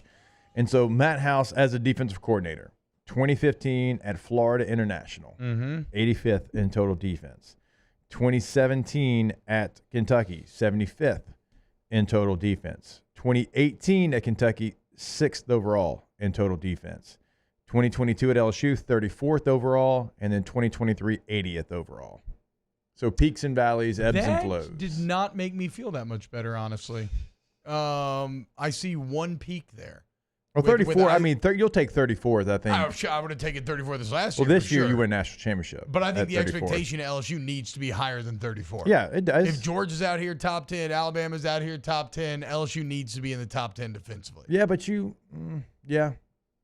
haven't. I mean, it's not like you've been that in a while. Like, when's the last time LSU had a top 10 defense? That's what I'm saying. That's got to get fixed, though. It's got to get fixed. What is holding so you LSU did have the back? Sixth, he had the 6th in 2018, obviously, at Kentucky. And so, 85, 75, 80 is not something you're going to write home about. I just feel like, and again, and I also, recruiting comes into this as well. If he recruits great, then okay, that goes a long way towards the judgment of any college coach. But I guess we'll wait and see how this class ends up and everything else. I mean, that is a good question. Why has the LSU defense fallen off so hard? When was the last great LSU defense? How did Devin White rank in 17? 2016. Okay. Yeah. Is the last time you had a top 10. You had a 5th overall. What are we doing? You had 5th overall, only behind. You're behind Alabama, Michigan, Ohio State, Wisconsin, then LSU. Why can't 2016. You do that anymore? And that was Aranda's first year. And look, shout out to Aranda. He had good defenses. You go look statistically, his defenses got worse every year he was here. That's what I'm saying. So what has happened, and how do you fix it? Because if there's one thing that that Louisiana produces, it's defensive dogs all over the place. Get it fixed. Off the bench with Hester and T-Bob. Bayou Ford is taking $15,000 off MSRP on new 23 Ford Expedition. $15,000 off new Ford Expedition. And all new Bayou Ford vehicles come with a 1 million mile warranty. The crew at Bayou Ford is going to do right by you.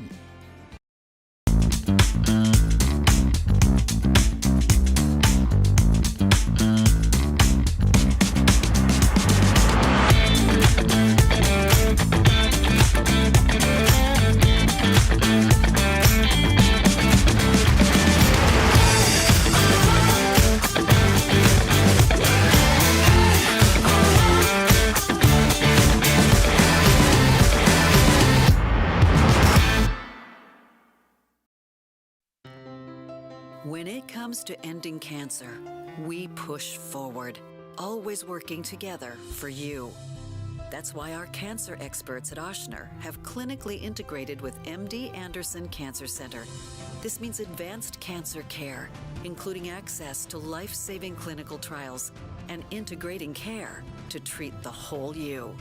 Introducing Ochsner MD Anderson Cancer Center. Long live you. Hey, boat owners, check it out. It is the holiday season, which means it's time to buy yourself a gift by taking your boat to the next level with our friends at Front to Back Boat Service. Now is the perfect time to upgrade your boat and get it ready for that warmer weather, whether that's trolling motors, HD sonar, anything and everything. The Sherman family's been at it for 30 years, and Devin's going to take you through 30 more. Find them on Facebook at Front to Back Boat Service or go to fronttobackboatservice.com. It was a humid day, barefoot children play, looking for that summer shade. Time just slips away. Oh, Louisiana, some kind of hold on me. Like cypress stumps, your roots are planted deep inside of me.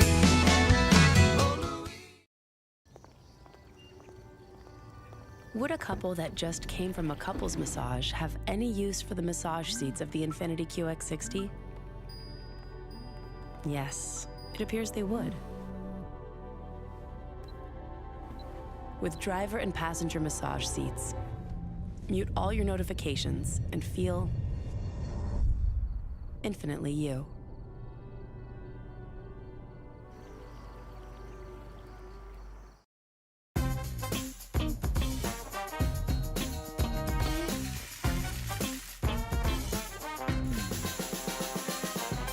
The best kept secret in town is out. Discover Tallulah at the Renaissance Hotel on Bluebonnet.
Offices in Baton Rouge.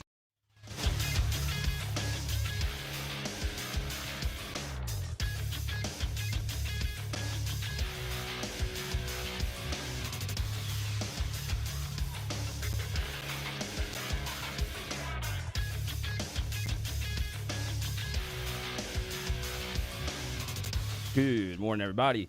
It is 9 a.m. on Thursday, December 14th. Happy birthday, Mom. Coming up on OTB, Caroline Fenton joins the show up next to talk college football, and Chef Michael Johnson comes on at 9:15 for a new edition of Munchies. You can follow today's show on Twitter, Instagram, and TikTok at OTB_ESPN, or catch us on YouTube at the 104.5 ESPN channel. Hour number 3 of Off the Bench, live from the Mercedes-Benz of Baton Rouge studio, starts now. Let we go! All-Star Toyota presents Off the Bench with Jacob Hester and T-Bob Hebert. Yeah. Off the Bench with Hester and T-Bob. Hey, P, they said I got to come off the bench. All-Star Toyota presents Off the Bench with Hester and T-Bob. Yo, yo, yo.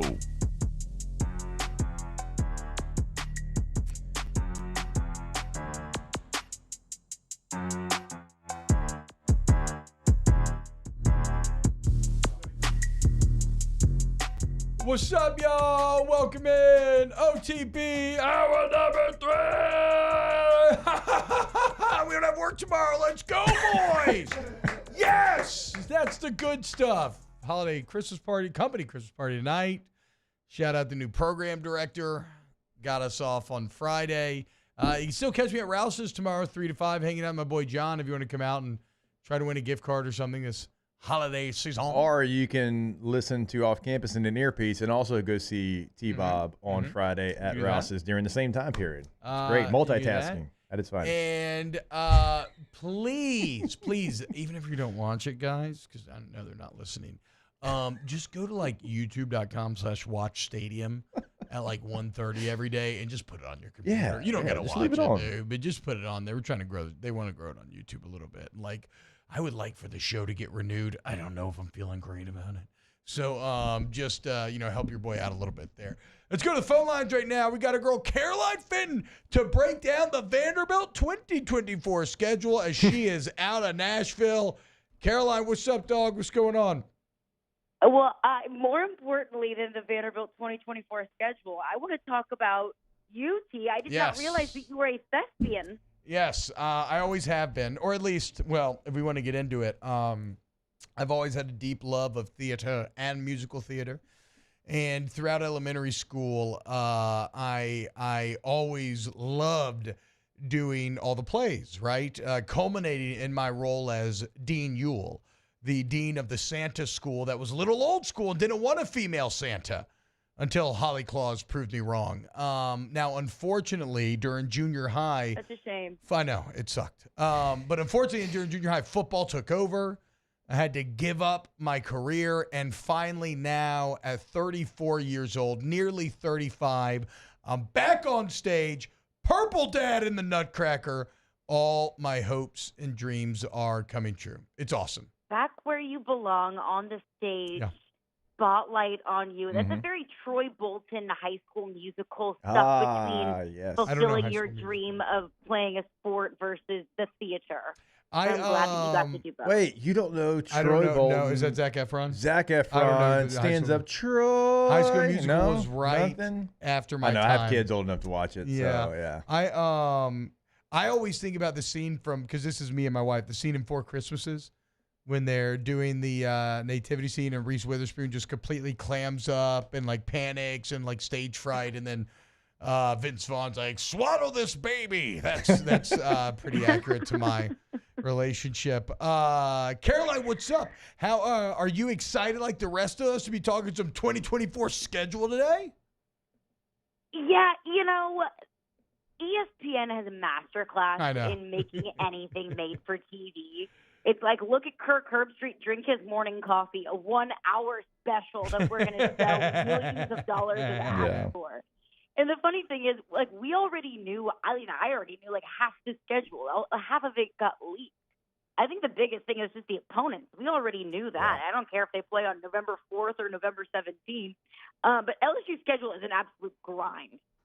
Yeah. Yeah, I mean, it which is. one is not a grind though nowadays, right? Though you do see just how crazy it is with Texas, a good Texas and Oklahoma, right? Maybe we wouldn't have thought this a couple of years ago, but with a good Texas and Oklahoma, like there's not very many friendly draws. Maybe ironically, I think Texas actually has one of the friendliest. I think Texas A&M's schedule really isn't that brutal. Yeah, no, you're right. You are right about that. I feel like Arkansas always gets the short end of the stick. Like Arkansas scheduling, like I have to ask the person that makes their schedules, like, what in the world are you smoking? What are you doing to this poor team and to these poor coaches? I don't think Arkansas' schedule is too awful of a grind, but LSU's and Florida's. Like if Billy Napier makes it out of 2024 alive, then I'll have to tip my cap to him. I mean, Miami, UCF, Tennessee, Kentucky, Georgia, Texas, LSU, Florida State, Ole Miss. Woof. Yeah.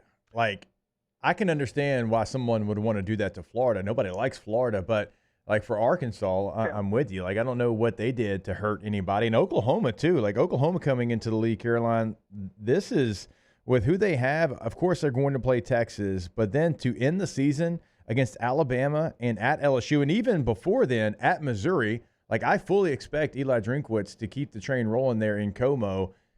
Oklahoma, welcome to the SEC compared to Texas, to y'all's point. And even the quote-unquote cupcake games, like the non-conference games that Oklahoma has scheduled, like Houston and Tulane are not bad teams. I know. I know you got the Willie Fritz leaving Tulane going to Houston, but still, those are not gimmies. Yeah, and I mean, Fritz left, but getting Summerall's huge. Like he's been great at Troy, and he's taking over a great situation in Tulane. I expect him to have success as well. So no, I think, Oklahoma. I mean, Texas. When you look at it, yes, they get Georgia, but outside of that, like just with how a lot of the programs they face are so down, like. Yeah, Oklahoma just welcome to the SEC. Brent Venables, and Dylan Gabriel just left to go to Oregon, and now I know Jackson Arnold's a 5-star, and you think he's going to be awesome, but there's no Jeff Lebby. It's so funny because I spent all of last offseason questioning whether Brent Venables is a good head coach or not, and now I almost feel as if I'm going to spend all of this offseason questioning Brent Venables once again. And I think that's totally fair. I think it's totally valid. After Brent Venables' first season at Oklahoma, I thought, man, like they're going to hold on to him probably for another season just for, contract sake.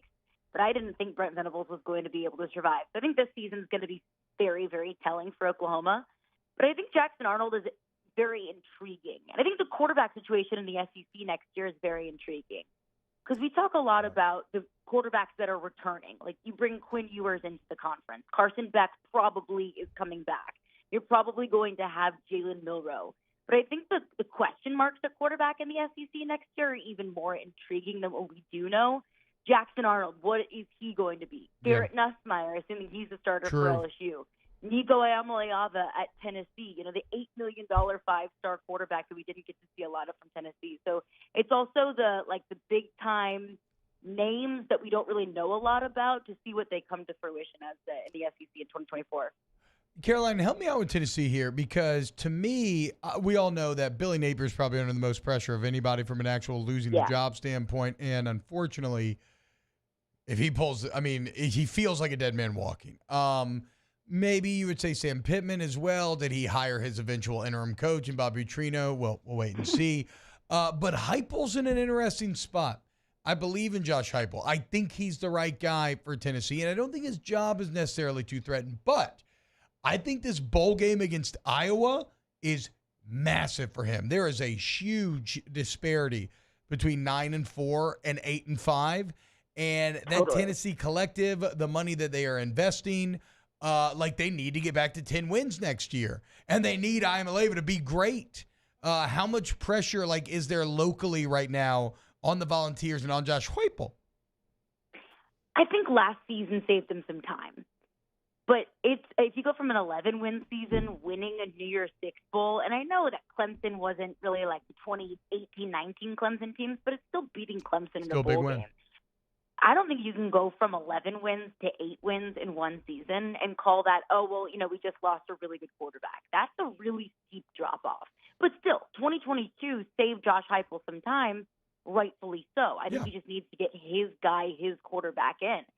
But there are a lot of Tennessee fans that want him gone. What? Tennessee fans are so frustrated Just with gone. Josh Heupel right now. Want him Gone? gone. Which I'm like, what gives you the right to want to fire your head coach when you have been in the absolute trenches for a majority of my lifetime? You get into the number one team in the country, at least for 1 week last season, and now you want him gone. I think the big reason is the way that he didn't use Nico Amaliava this year, that so many Tennessee fans are just hungry to see what this young kid can do. And I think that's what NIL does. I think that's what paying an $8 million 18-year-old does. Definitely. You want to see him right away. You want to see the return on your investment. You want, instant gratification about this guy that everyone has been hyping up for the last year or 2 years. So I think that a lot of fans are frustrated with that. Like, we had Joe Milton, which I think Tennessee fans are a little bit harder on Joe Milton than they need to be. But what could we have been with Nico Amaliava? I think it's the intrigue of what they don't know versus, look, you might just not be ready. But when you pay a guy $8 million, that's not an excuse. He can't not be ready. So there's a lot of frustration toward Josh Heupel. But overall, I think 2022 saves a good bit of time. Yeah, you can be you can sit for a year in current college football, but this is getting to the point where it's like being a big-time first-round pick in the NFL. Eventually, we're just going to throw you in there. Right. Because like, there's you're going to have to learn it the hard way. Yeah, and that's going to be next year. So Heupel better make it work. We'll see. I'm still buying Tennessee stock for whatever that's worth. I think you should. Josh Heupel is a good coach.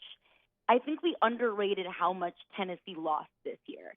They lost Hendon Hooker, who was probably a much better quarterback than maybe we realized in the moment, that he was just the perfect guy in the perfect system, and he had the perfect receivers to throw to.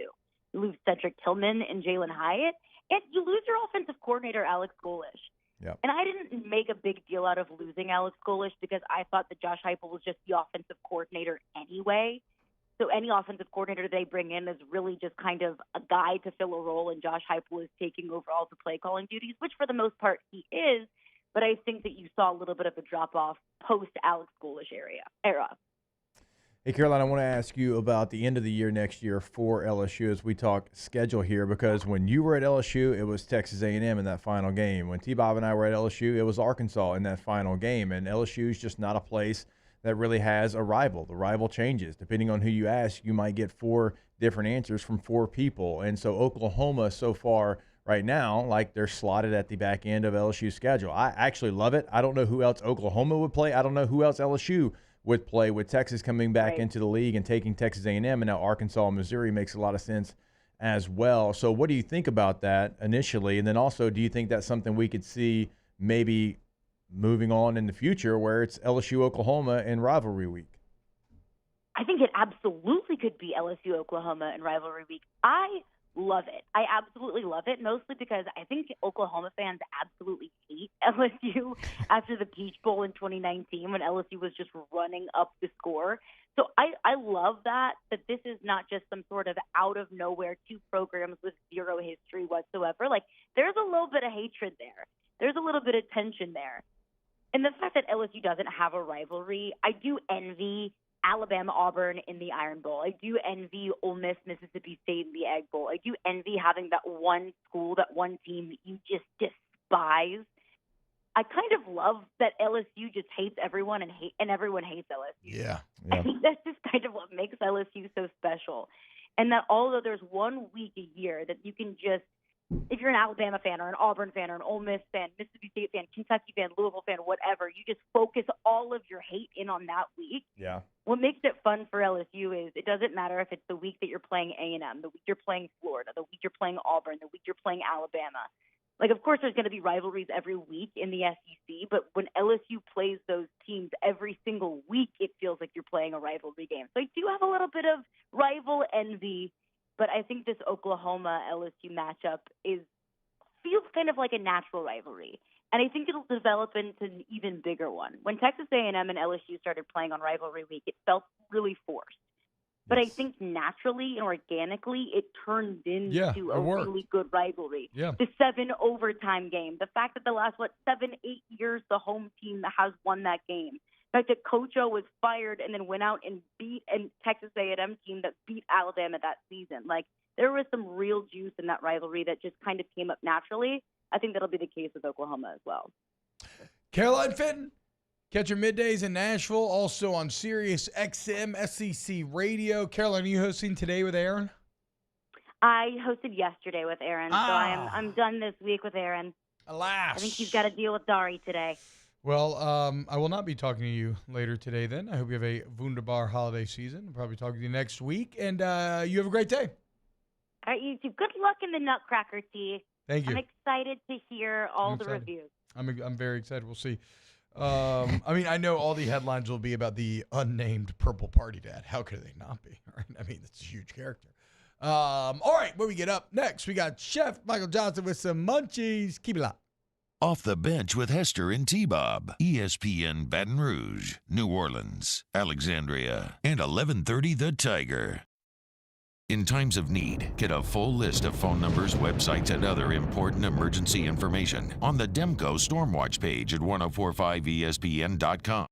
The world's leaders in obesity research, obesity medicine, and obesity science are right here. We're doing something that no one's ever done or trying to answer a question that no one's ever asked before. Pennington is a real jewel when it comes to research. We are finding the solutions to the world's worst chronic disease, which is obesity. Louisiana needs Pennington Biomedical. Dylan Cruz here to tell you about Six Rings Baseball and Softball Camp. If you live on the North Shore and play ball, go to Six Rings Camps with former LSU assistant coach Dan Canaveri. His knowledge is second to none, and your child will improve and have fun doing it. Camps were held at Coquille Park and Six Rings Academy in Covington with 4 sessions over the summer. Full day and morning only sessions are available from ages 7 to 13. Go to sixringsbaseball.com or call 985-206-9096. Learn the game to love the game. Thank you, Acadiana, for over 56 years of allowing Corval Toyota in Opelousas to take care of you and your automotive needs. Enjoy this holiday season with family and friends. From the Corval Toyota family to yours, Merry Christmas and Happy New Year. Yo, Jake here from my friends over at Community Steel Company located in Gonzales, Louisiana. The local place you can turn to for all of your metal building needs. Notice I said local, not Houston, not Dallas, not Atlanta, but right here in Gonzales. Visit them at their brand new state-of-the-art website at communitysteelco.com or pick up the phone and give them a call today to answer all of your questions on your metal buildings, roofing and sheet metal, and any other steel needs you or your business need at 225-647-2020. Electricity is all around us, and our families depend on it. Every day is sparked by the power of a cold drink or a warm meal, a movie night, and a comforting light at the end of a dark hallway. From sunrise to sunset, playtime to bedtime, our team is ready to take care of your electrical needs. Even in the case of an after-hours emergency, the light in your life shines brighter with Mr. Electric. The interior of an Infiniti is thoughtfully designed to be all about you. And by you, we mean every version of you. Because there's luxury you can feel, and there's luxury that lets you feel. Infinitely you. Experience luxury like never before with Infiniti Premium Care, included with the 2023 QX80 at your local retailer. Hey, boat owners, check it out. It is the holiday season, which means it's time to buy yourself a gift by taking your boat to the next level with our friends at Front to Back Boat Service. Now is the perfect time to upgrade your boat and get it ready for that warmer weather, whether that's trolling motors, HD sonar, anything and everything. The Sherman family's been at it for 30 years, and Devin's going to take you through 30 more. Find them on Facebook at Front to Back Boat Service or go to fronttobackboatservice.com. I've been doing business with Luba for 25 years. They're dependable, trustworthy. It's just the attention to detail with our clients. Our folks have years and years of experience. They're highly trained professionals, but many companies have that asset. What I'd like to think makes Luba a bit different is that we use those talents in a way that truly is dedicated to serving the needs of the folks who depend on us. Follow us on Twitter at 1045ESPN to cast your vote in the Citizens Bank and Trust poll of the day. Vote daily inside Off the Bench, live at lunch on Palmer. Join me for a Thursday edition of the Hunt Palmer Show, presented by Rouse's. Luke Johnson on the Saints, Preston Guy and Chris Blair on the Tigers. We'll be at Calandro's on Perkins for their rare whiskey raffle. Hunt Palmer Show, 1 to 3 weekdays, 1045 ESPN Baton Rouge.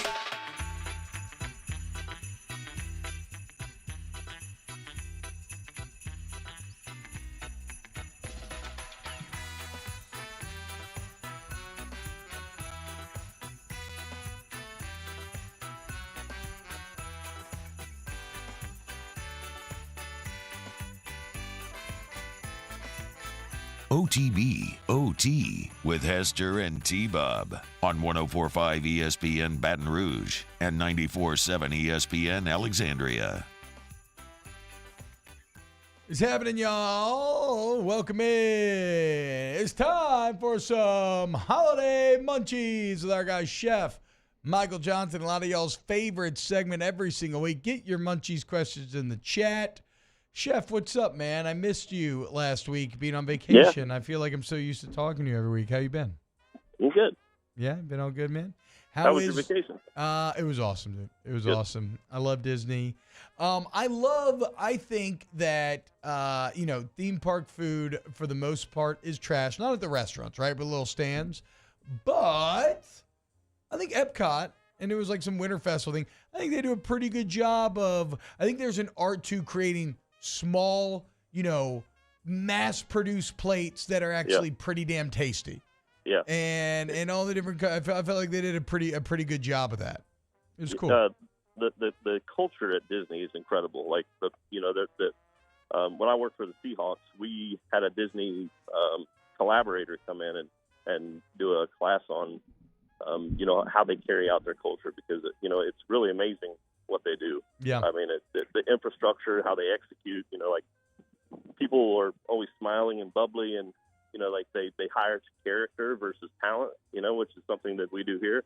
And like you said, they sell food all day long, thousands and thousands of pieces of food, day in and day out. It's pretty incredible. I can only imagine how much fish and chips comes out of the fryer at the England fish and chip shop in that day year round. It's absurd. You're so right though, Chef. I mean, it's up there with you think about maybe like Chick-fil-A, other places like that where, every employee you deal with, you just never catch any of them with a bad attitude. It's crazy how you manage to accomplish that.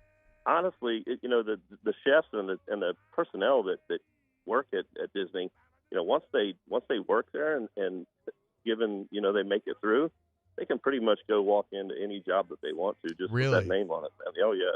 It's incredible. Hashtag munchies. Okay. Who does Chef think, besides himself, is the best Louisiana-based chef? That's tough, man. There's a few that come to mind. I mean, I feel kind of biased giving an answer to this, but I don't know. Most of the chefs that I really enjoyed were of days of old, like Paul Prudhomme and stuff like that. I don't really get out to eat too much in Louisiana much anymore. I'm struggling to even give you a name. I like certain restaurants, but not necessarily because there's a particular chef there, just because I like the atmosphere. Well, whoever's your boy that started the bend up there in at Toledo Bend, that place is awesome and delicious. Yeah, so shout out. And I will say this: is I have a bias towards some of my own chefs. Kids that I taught in culinary school. Parker's definitely one of those guys. Justin Ferguson, he's actually moved to Montana. He used to run BRQ Barbecue. Fantastic guy. BRQ is great, dude. Yeah. There's several chefs around. I got a student that is running the World War II Museum down in New Orleans. Nice. So, yeah.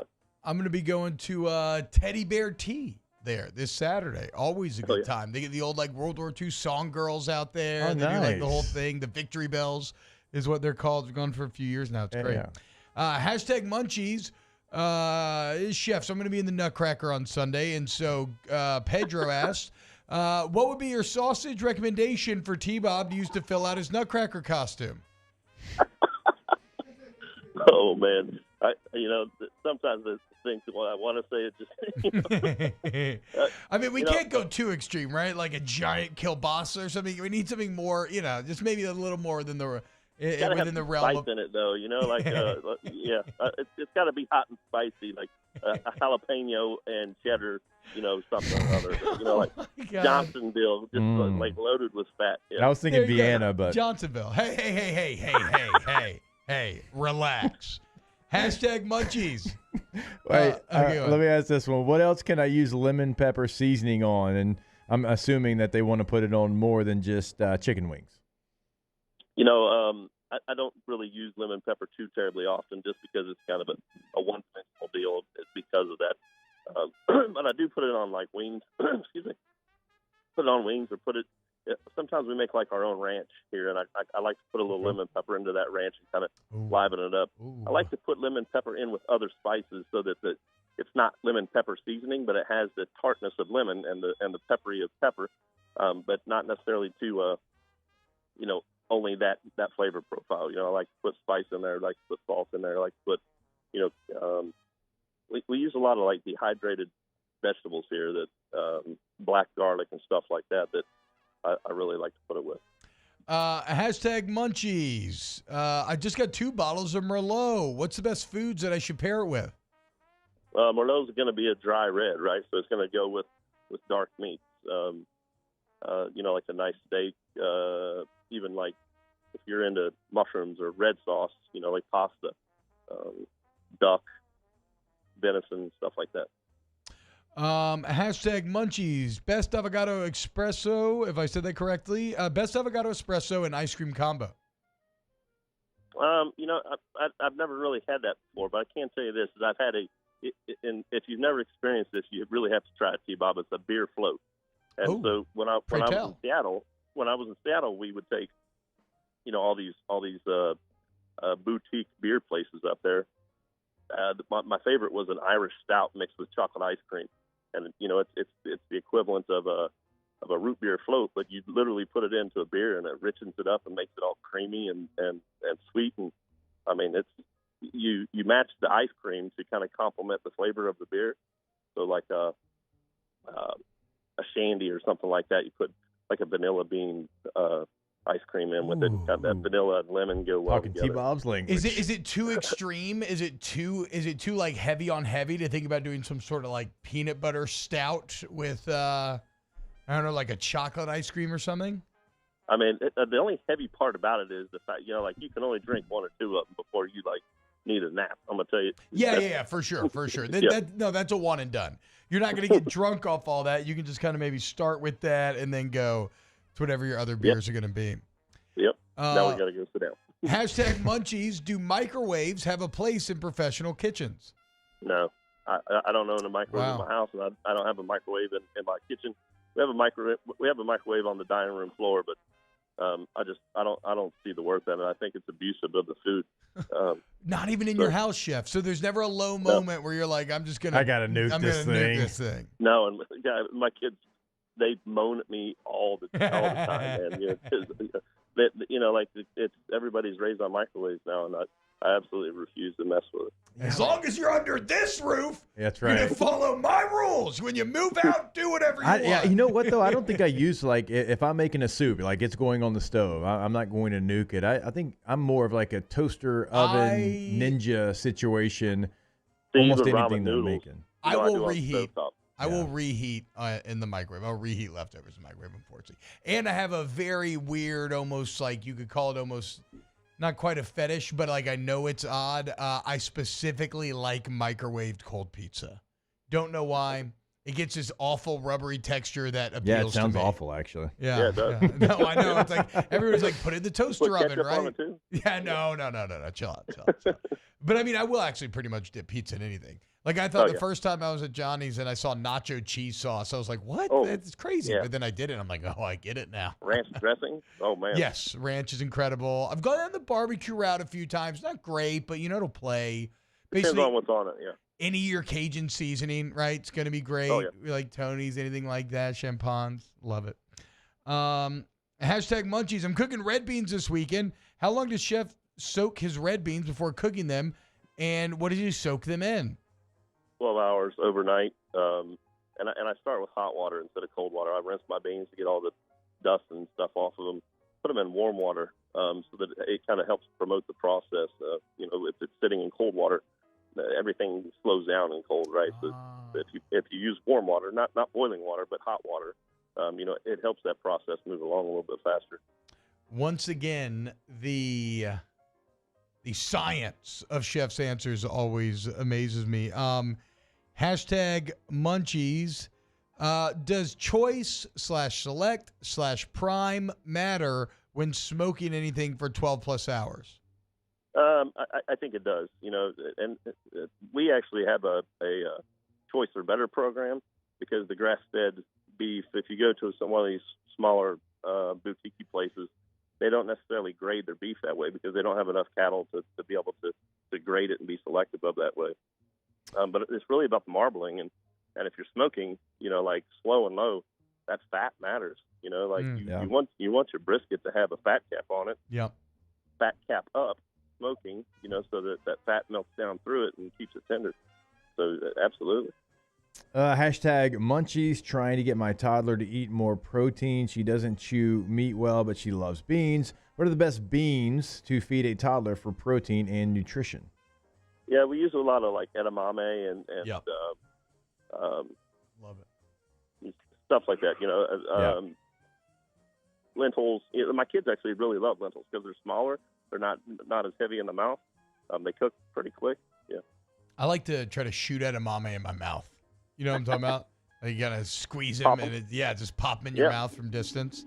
Kids love edamame, man, and they eat pretty well. It's a middle of the road deal that some kids freak out over green stuff, but my kids will eat edamame all day long. Yeah, mine too. Hashtag munchies. Brian wants to know, look, in baking, can I substitute regular sugar with coconut sugar just on a 1-to-1 basis? Gosh, I can't really say, to be honest with you. Oh yeah, I know that baking is not your. Yeah, and like when I bake, not that I bake very often, I don't actually use normal sugar like white refined sugar. Typically, what I'll use is like a powdered sugar because typically in baking, what you're trying to do most of the time, you're trying to get something to leaven and rise, and in that, most of the time there's air pockets that you're trying to form, like air pockets, cellular air pockets that make it light and fluffy most of the time, and granular sugar actually break those pockets down. So what? Wait, so if I'm making my pancakes, I can just 1-to-1 like powdered sugar for the sugar? Not 1-to-1. You need to scale it back because if you consider that the grain is, if you powderize that grain, you're going to have a lot more surface there. I can't think of the ratio off the top of my head. But also, T, if you use something like Splenda, you have fluffier. Like if you're making cookies or pancakes, it gives it a little bit more fluff than regular sugar. Really? Yeah. Yeah. To me, instead of worrying about 1-to-1, I think it's more important that you use your palate profile. Like making sure that it's meeting the texture and the flavor profile that you're looking for.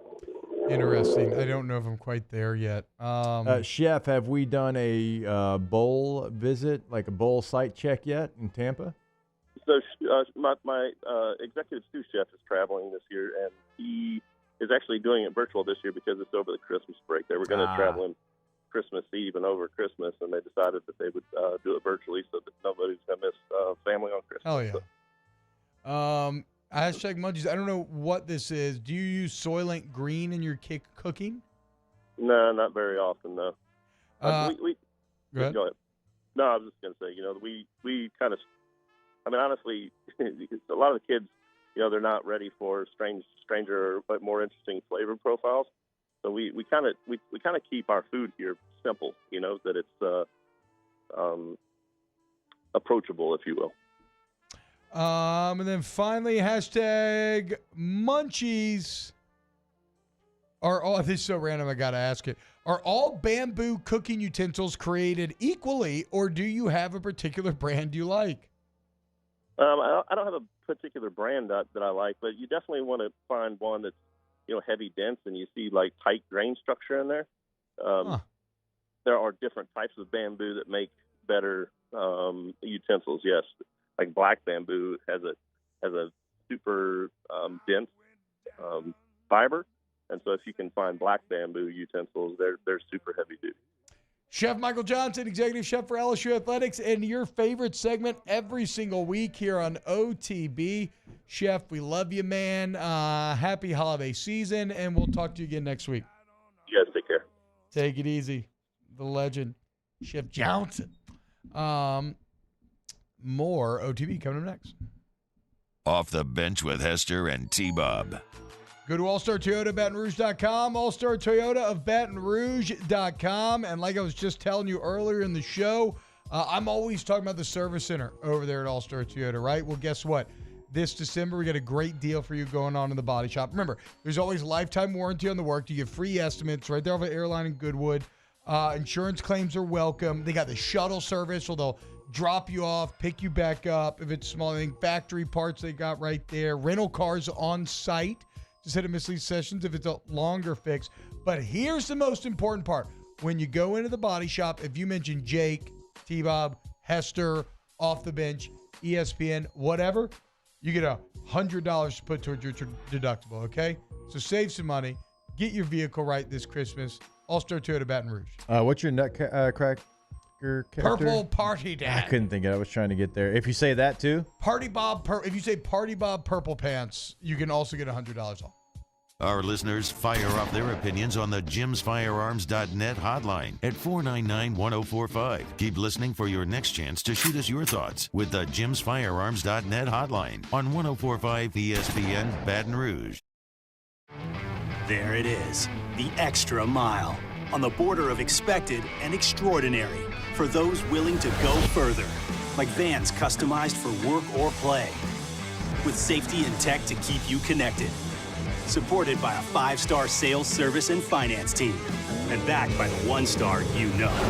So go the extra mile. It's never crowded because so few have what it takes to go there. Mercedes-Benz Vans.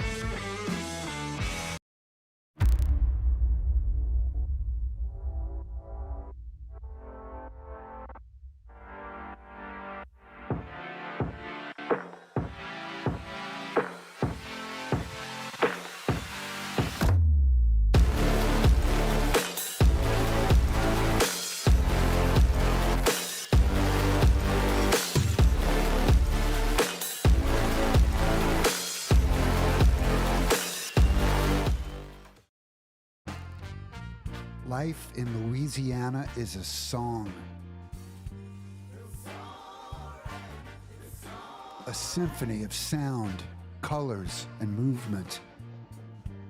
Life is here, now. For life's moments, big and small, always there. The right card, the right care.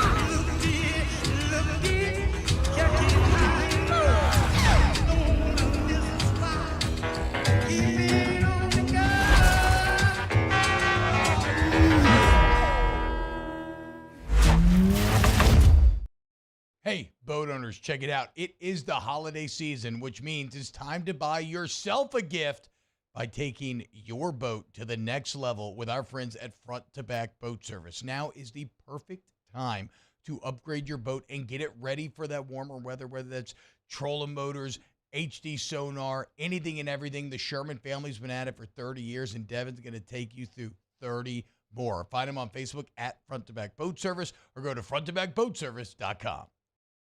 Dylan Cruz here to tell you about Six Rings Baseball and Softball Camp. If you live on the North Shore and play ball, go to Six Rings Camps with former LSU assistant coach Dan Canaveri. His knowledge is second to none, and your child will improve and have fun doing it. Camps were held at Coquille Park and Six Rings Academy in Covington with 4 sessions over the summer. Full day and morning only sessions are available from ages 7 to 13. Go to sixringsbaseball.com or call 985. Moscona inviting you to join us for Thursday's AFR, presented by the Aesthetic Medicine and Anti-Aging Clinics of Louisiana. We're reacting to the 2024 LSU football schedule. Mike Triplett joins us. It's Thursday's AFR, 3 to 6, 104.5 ESPN Baton Rouge.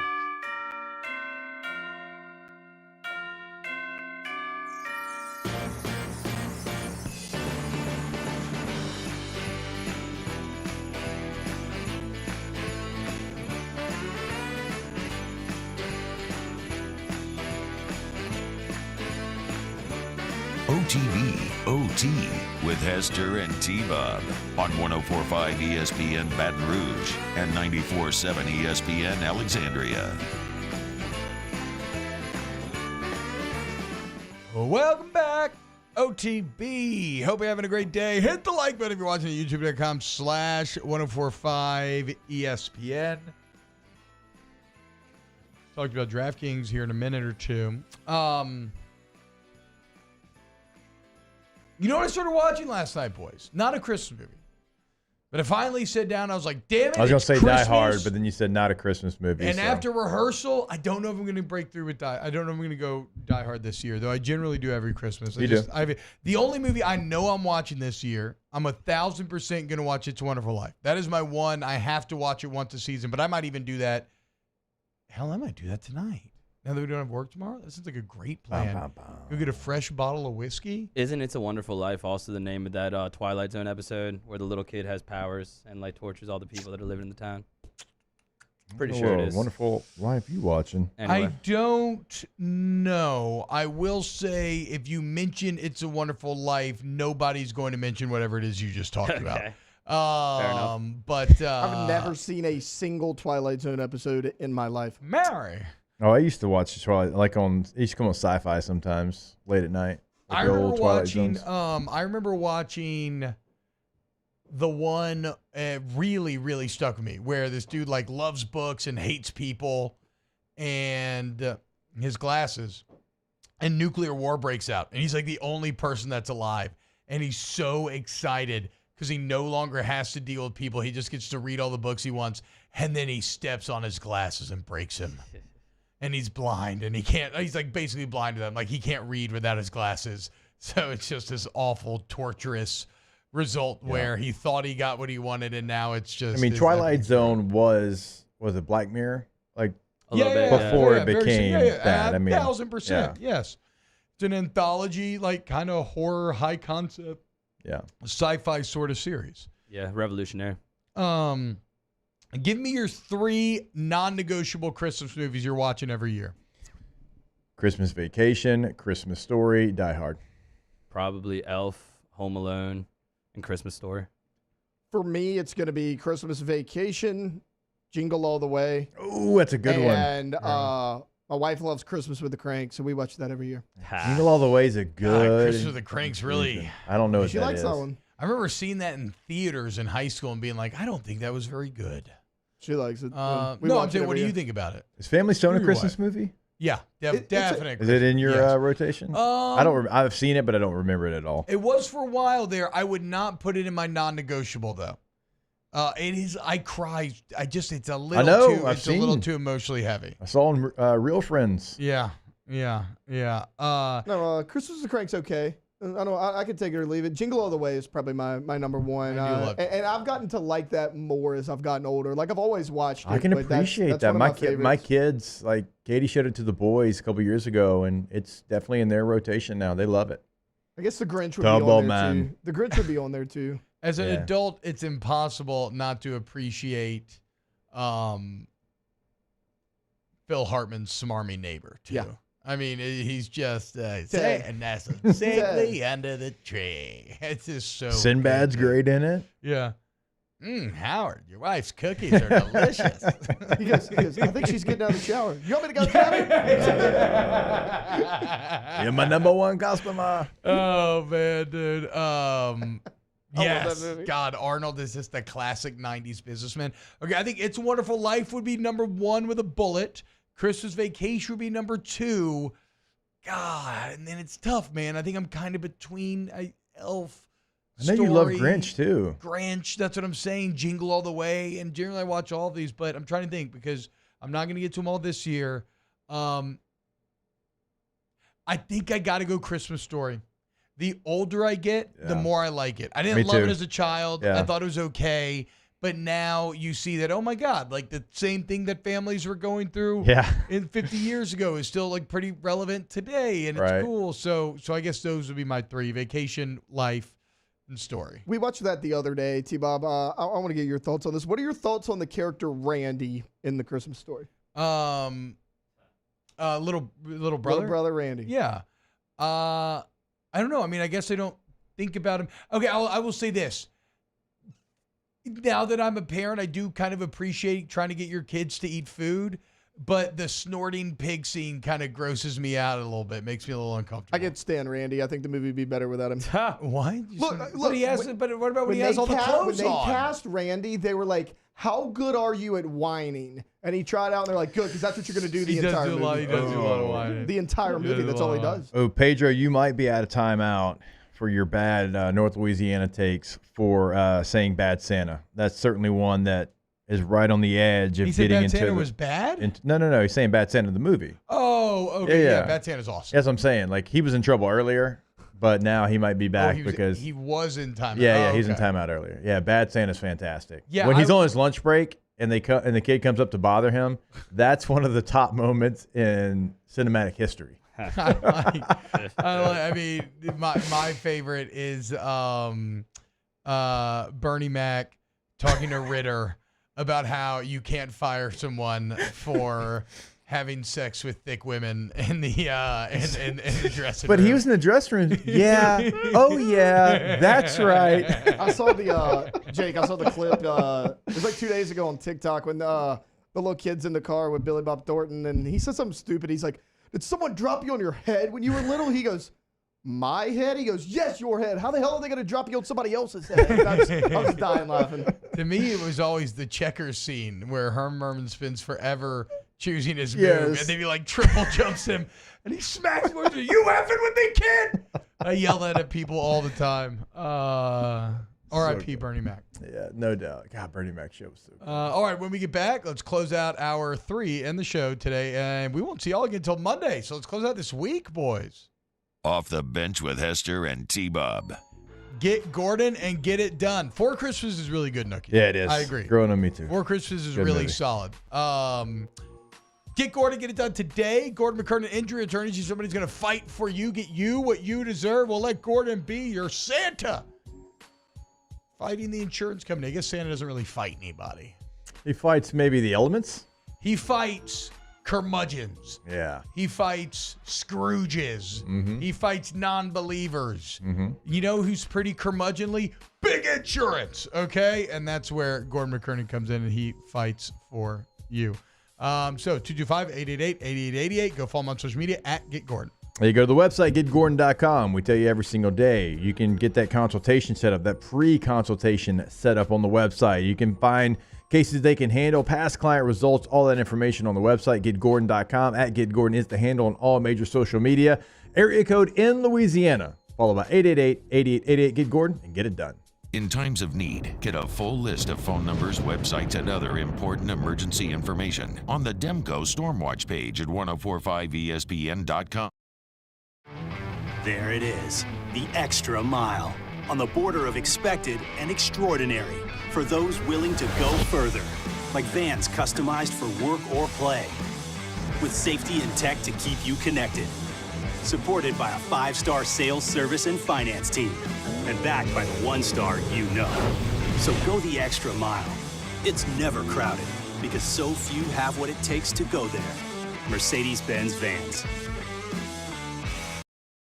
The Windsor Senior Living Community in Mandeville, Louisiana is a beautiful, vibrant apartment community geared toward seniors. They are nestled right in the heart of Mandeville, where seniors live a more carefree lifestyle in spacious apartments with the peace of mind that comes from having a little extra help. Call the Windsor at 985-624-8040 to schedule a lunch and tour. Come see how the Windsor can be your passport to peace of mind. Hey, it's Matt Moscona. For years, you've heard me tell you about Insurance Network of Louisiana, helping you find better coverage for less money. But it's not just for your home and auto. They also offer commercial property. So, retail stores, professional offices like doctors, dentists, attorneys, clothing boutiques. Insurance Network of Louisiana can find you better coverage for less money. They service the entire state of Louisiana, and they're local. So call today at 293-0450 or lainsurance.net. The interior of an Infiniti is thoughtfully designed to be all about you. And by you, we mean every version of you. Because there's luxury you can feel, and there's luxury that lets you feel. Infinitely you. Experience luxury like never before with Infiniti Premium Care, included with the 2023 QX80 at your local retailer. I've been doing business with Luba for 25 years. They're dependable, trustworthy. It's just the attention to detail with our clients. Our folks have years and years of experience. They're highly trained professionals. But many companies have that asset. What I'd like to think makes Luba a bit different is that we use those talents in a way that truly is dedicated to serving the needs of the folks who depend on us. Dylan Cruz here to tell you about Six Rings Baseball and Softball Camp. If you live on the North Shore and play ball, go to Six Rings Camps with former LSU assistant coach Dan Canaveri. His knowledge is second to none, and your child will improve and have fun doing it. Camps were held at Coquille Park and Six Rings Academy in Covington with 4 sessions over the summer. Full day and morning only sessions are available from ages 7 to 13. Go to sixringsbaseball.com or call 985. Join us for the Thursday edition of Live at Lunch from Jolie Pearl Oyster Bar and Town Square Pizza, downtown Baton Rouge. Dwayne Colucci will be with us, as well as Matt Humans and Paul Nolan. Live at Lunch, 11 a.m. weekdays on 104.5 ESPN Baton Rouge. Merry Christmas, happy holiday. Merry Christmas, Merry Christmas, Merry Christmas, happy holiday. OTB, OT, with Hester and T-Bob on 104.5 ESPN Baton Rouge and 94.7 ESPN Alexandria. Shout out my girl Elise, who texts in, Wonderful Life is a goat. Love that policeman and taxi driver at Bert and Ernie Longport Sesame Street. Never knew that. Never realized that, at least. I'm definitely doing that tonight. I'm watching It's a Wonderful Life tonight. What I started watching last night was that new Indiana Jones, and I really liked the first 30 minutes. I thought it was quite fun. I still wish that they would go back. You didn't like it at all? I still wish that they would go, and I don't know how it ends, so to be fair, I still wish that they would go less CGI. I know. Because that was the thing that was great about Indy. Exactly, right? And then that's the thing that's great about stuff like Mad Max Fury Road, right? But I will say I did not have a problem with the facial de-aging of Ford. They actually kind of killed at the very that. beginning. It looks like it actually looked really it good. looked really good. I was Also, kind of scared. It doesn't hold up to the original 3, but I think it's better than the one with Shia LaBeouf in it. Yeah, I would say that. I'll say but, that. But again, yeah, that was bad. Actually, and I know this is a big ass, it's expensive and dangerous and all this stuff, but how great do you want to be? Actually have people on top of a train. You know what I'm saying? Yeah. It's just still just a little too much CGI. Like the whole point, why does Disney still have the Indiana Jones stunt spectacular at the theme parks? Because that's what those movies were known for, like real practical effect stunts. If you want to have some practical fun betting this holiday season, you want to go to download the DraftKings Sportsbook app, where we all know in the NBA, the game could change in an instant. But no matter how the action unfolds, DraftKings has your back. Right now, new customers score $150 instantly in bonus bets for betting just $5 on basketball. Win or lose, you get the instant dub. There's also live betting. There's excellent same-game parlays, multi-game parlays, multi-league parlays, right? There's a ton going on, football, basketball, baseball, hockey, everything going on right now. So what are you waiting for, man? Have some fun this weekend. Remember, 24/7 customer support. You can deposit and withdraw your cash whenever you want. Download the DraftKings Sportsbook app today. The crown is yours. New customers use the promo code Baton Rouge, $5 to $150 in bonus bets instantly. Gambling problem? Call 1-800-GAMBLER, 1-800-426-2537. Must be 21 or older, physically present in Louisiana. Select parishes only. Licensee partner, Golden Nugget Lake Charles. Eligibility and deposit restrictions apply. Bonus bets expire 168 hours after issuance. Terms at sportsbook.draftkings.com/bets. All terms. Ask the Bitch, brought by Cold Coors Light, Vizzy Hard Seltzer, Blue Moon Light, Scott Citrus Sweet. The new Indiana Jones is on Disney Plus. Scott Dice. Oh, nice. Yeah, that's what I'm saying. Yeah. Right, like it's finally on there. Did finally watch like the new Mission Impossible. Didn't get a chance to go out to theaters. I gotta catch up with like the last two or three. I know. It was good. They're awesome. It was really, really good. Really well done.